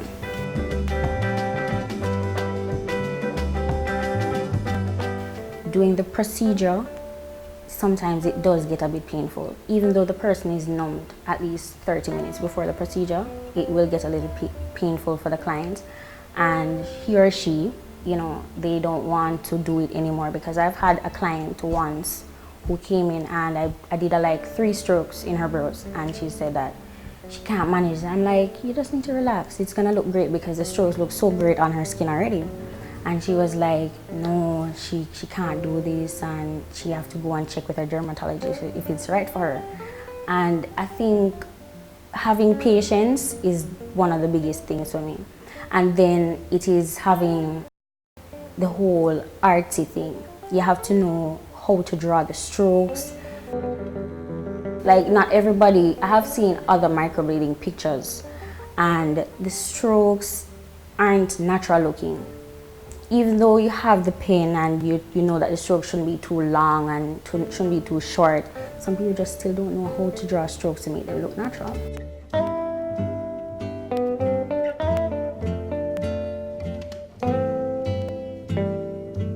Biggest disadvantage of getting your brows microbladed is getting it performed by somebody who is not certified in the area, because you have to be certified in knowing proper sanitation. I mean, you're using needles into somebody's skin. You have to know that you have to change the needles. Each needle is single use, and the whole art of it, how you draw the stroke should not be too deep into the skin, because that can cause it to bruise and not heal properly. And somebody who is not trained wouldn't know that, you understand? Another reason, another disadvantage is that doing microblading, the stroke should not cross. And if they cross, that can cause infection. So each stroke should be to themselves. Nothing should be touching. The cost is just one set price. Yes, it is one set price. Many a times people come in and they say that they only want ends, and if I can give them a discount because it's just the ends they want. And the answer is going to be no, because it's one set price, and the products itself, the inks and the pens and the numbing cream especially, they're expensive, so I have to just deal with one price. It doesn't matter how many strokes I put in, and it doesn't matter if you have no brows or if you have a lot of brows. It's just one set price. It's $25,000. And that's the cost of beauty. Microblading, to be specific. Stay tuned to see the process of getting your eyebrows embroidered.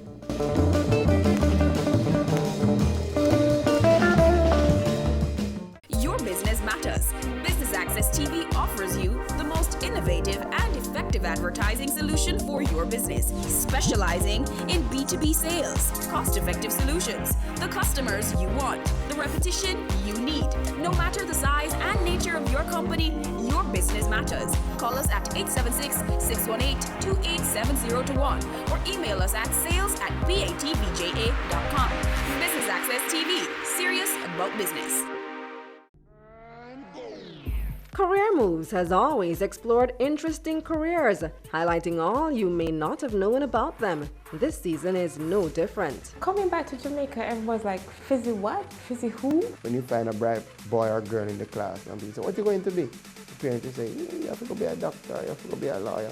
Nobody says you have to go be a politician. Let me see your hands! Tune in Tuesdays at 8 p.m. on Business Access TV. Welcome back to The Good Life.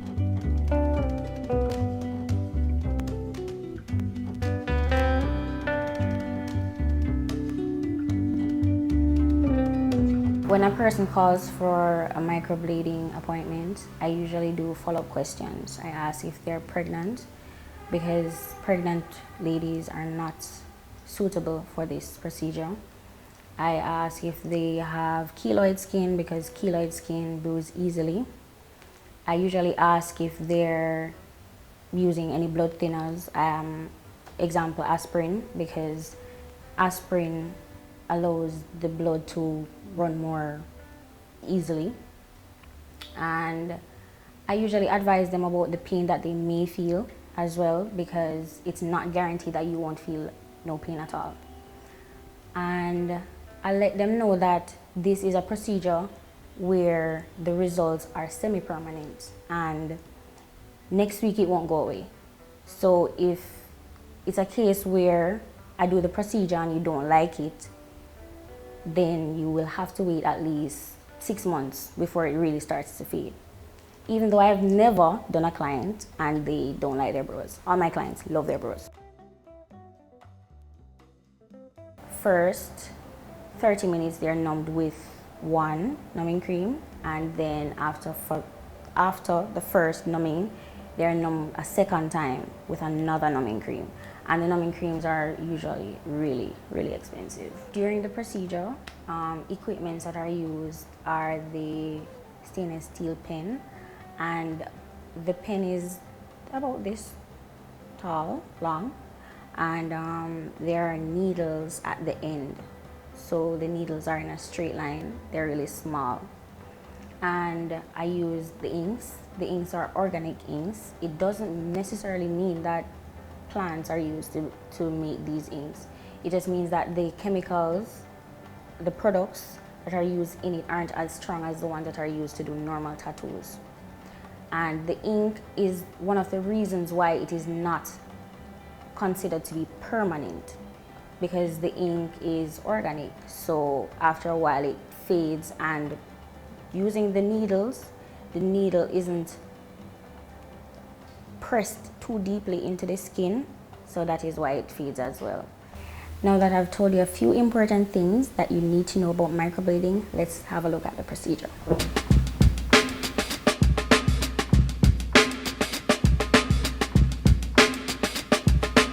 As you can see, we already drew the outline for the brows, and the client has to light them before we can even continue.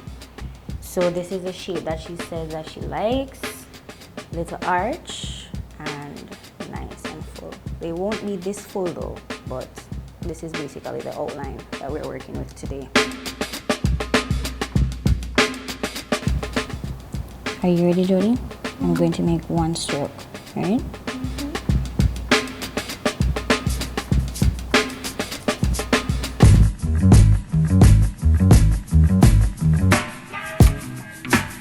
Stroke after stroke after stroke may cause the client to bleed. This is normal, and a certified technician would still be able to continue to achieve the desired results.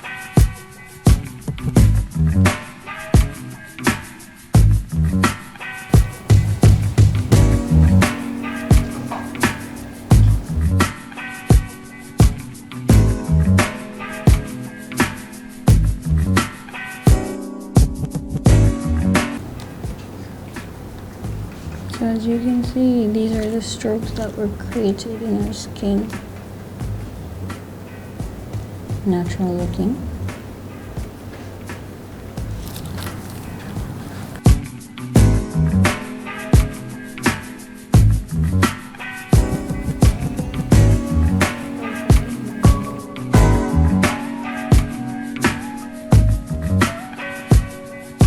It feels tender, right?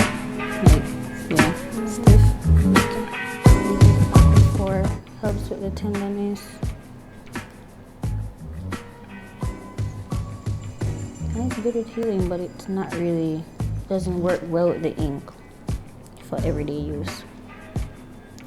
So my aftercare tip is that my client uses coconut oil, organic coconut oil, for the brows, or nothing at all.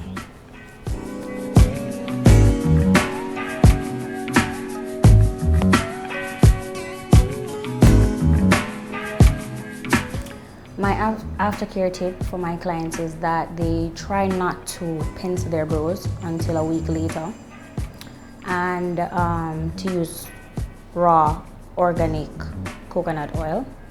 The follow-ups are done 4 to 6 weeks later. The brows take at least 25 to 30 days to heal, and that is why we do the follow-ups on the 5th or the 6th week. After this procedure, you can expect swelling.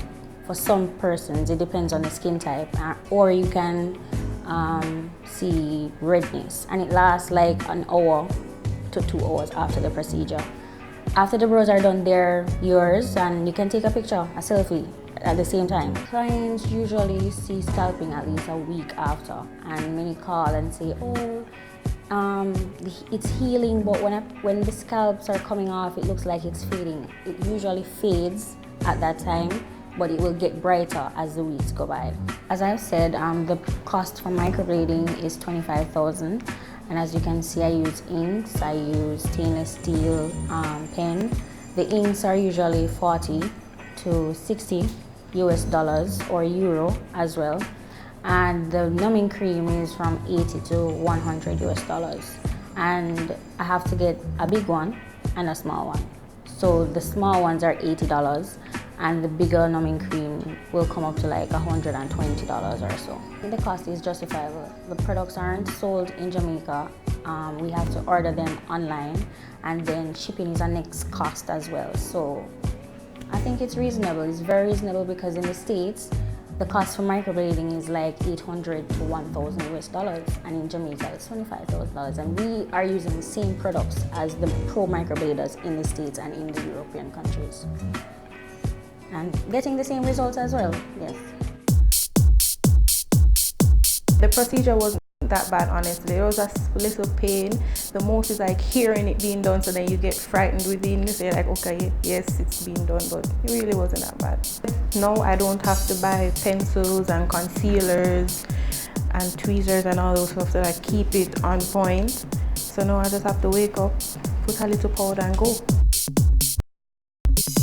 Beauty comes with pain, and go through a little pain to be in the know. It's worth it. Long as the beauty industry continues to thrive, there will be those who try to feel their best by looking their best, whether it's by using makeup or a more permanent fix. Getting the eyebrows on fleek is to many a big accomplishment. And you've watched The Good Life.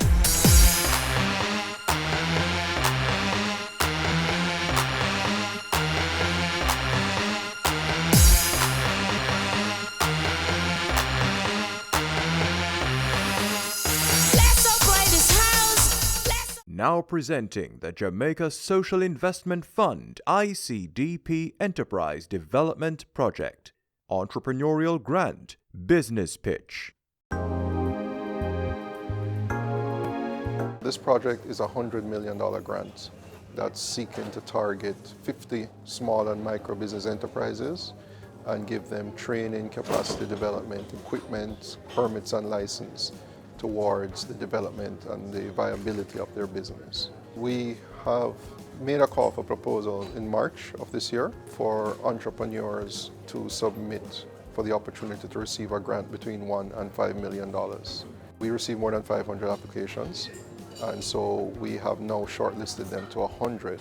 So we've invited that top 100 applicants here today, and they're going to have to pitch their business idea to a panel, and of the 150 will actually transpire and win the opportunity for the grants. One of the primary objectives of what we're doing here is employment. We want the business to be able to sustain not only the principals as the owners, but we also want the business to be able to employ at least 2 people. The next part of it, as we do in all of our projects like this, is it provides a learning instrument of how we can engage small and micro enterprises and take them to the next level. Why we're doing this rigorous process, because we want to identify the best potential entrepreneurs for this project. And keep in mind that we are speaking about a loan, so we want to ensure that applicants are committed, and that from a sustainability point of view, that upon receiving the support from JSIF, that in 2-3 years the enterprises will still be operational and the broader objective of the project would be achieved. Once we have now equipped them and they should be ready to start the production line going, we'll then have a mentorship component.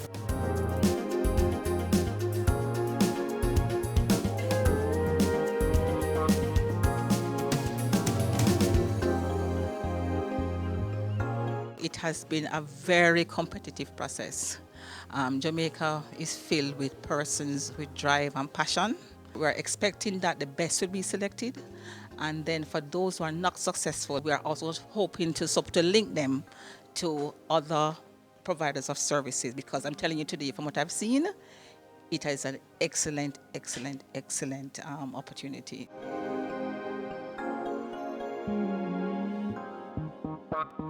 It's worthy of note that many persons coming here today already have some kind of semblance of a business, but they need the additional support to move that business to the other level, as well as some persons that come in with just proposals to start from scratch.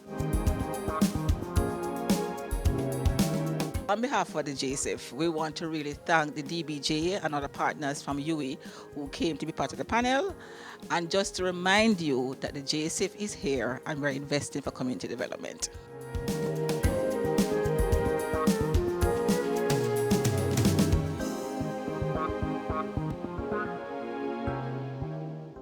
Ready for cable for as little as $100? Ready for no monthly cable bill? Ready for 10 TV channels absolutely free? Then pick up our Ready TV box at authorized stores for $4,500. Hook it up to your TV set, then top it up with Ready Credit for 1, 7, or 30 days. Buy now and get $1,000 free Ready Credit and start watching your favorite shows. Pick it up, hook it up, top it up. Ready TV. Prepaid cable TV when you're ready. Now serving Kingston and St. Catherine. Limited time offer while stocks last. Conditions apply. Your business matters. Business Access TV offers you the most innovative and effective advertising solution for your business, specializing in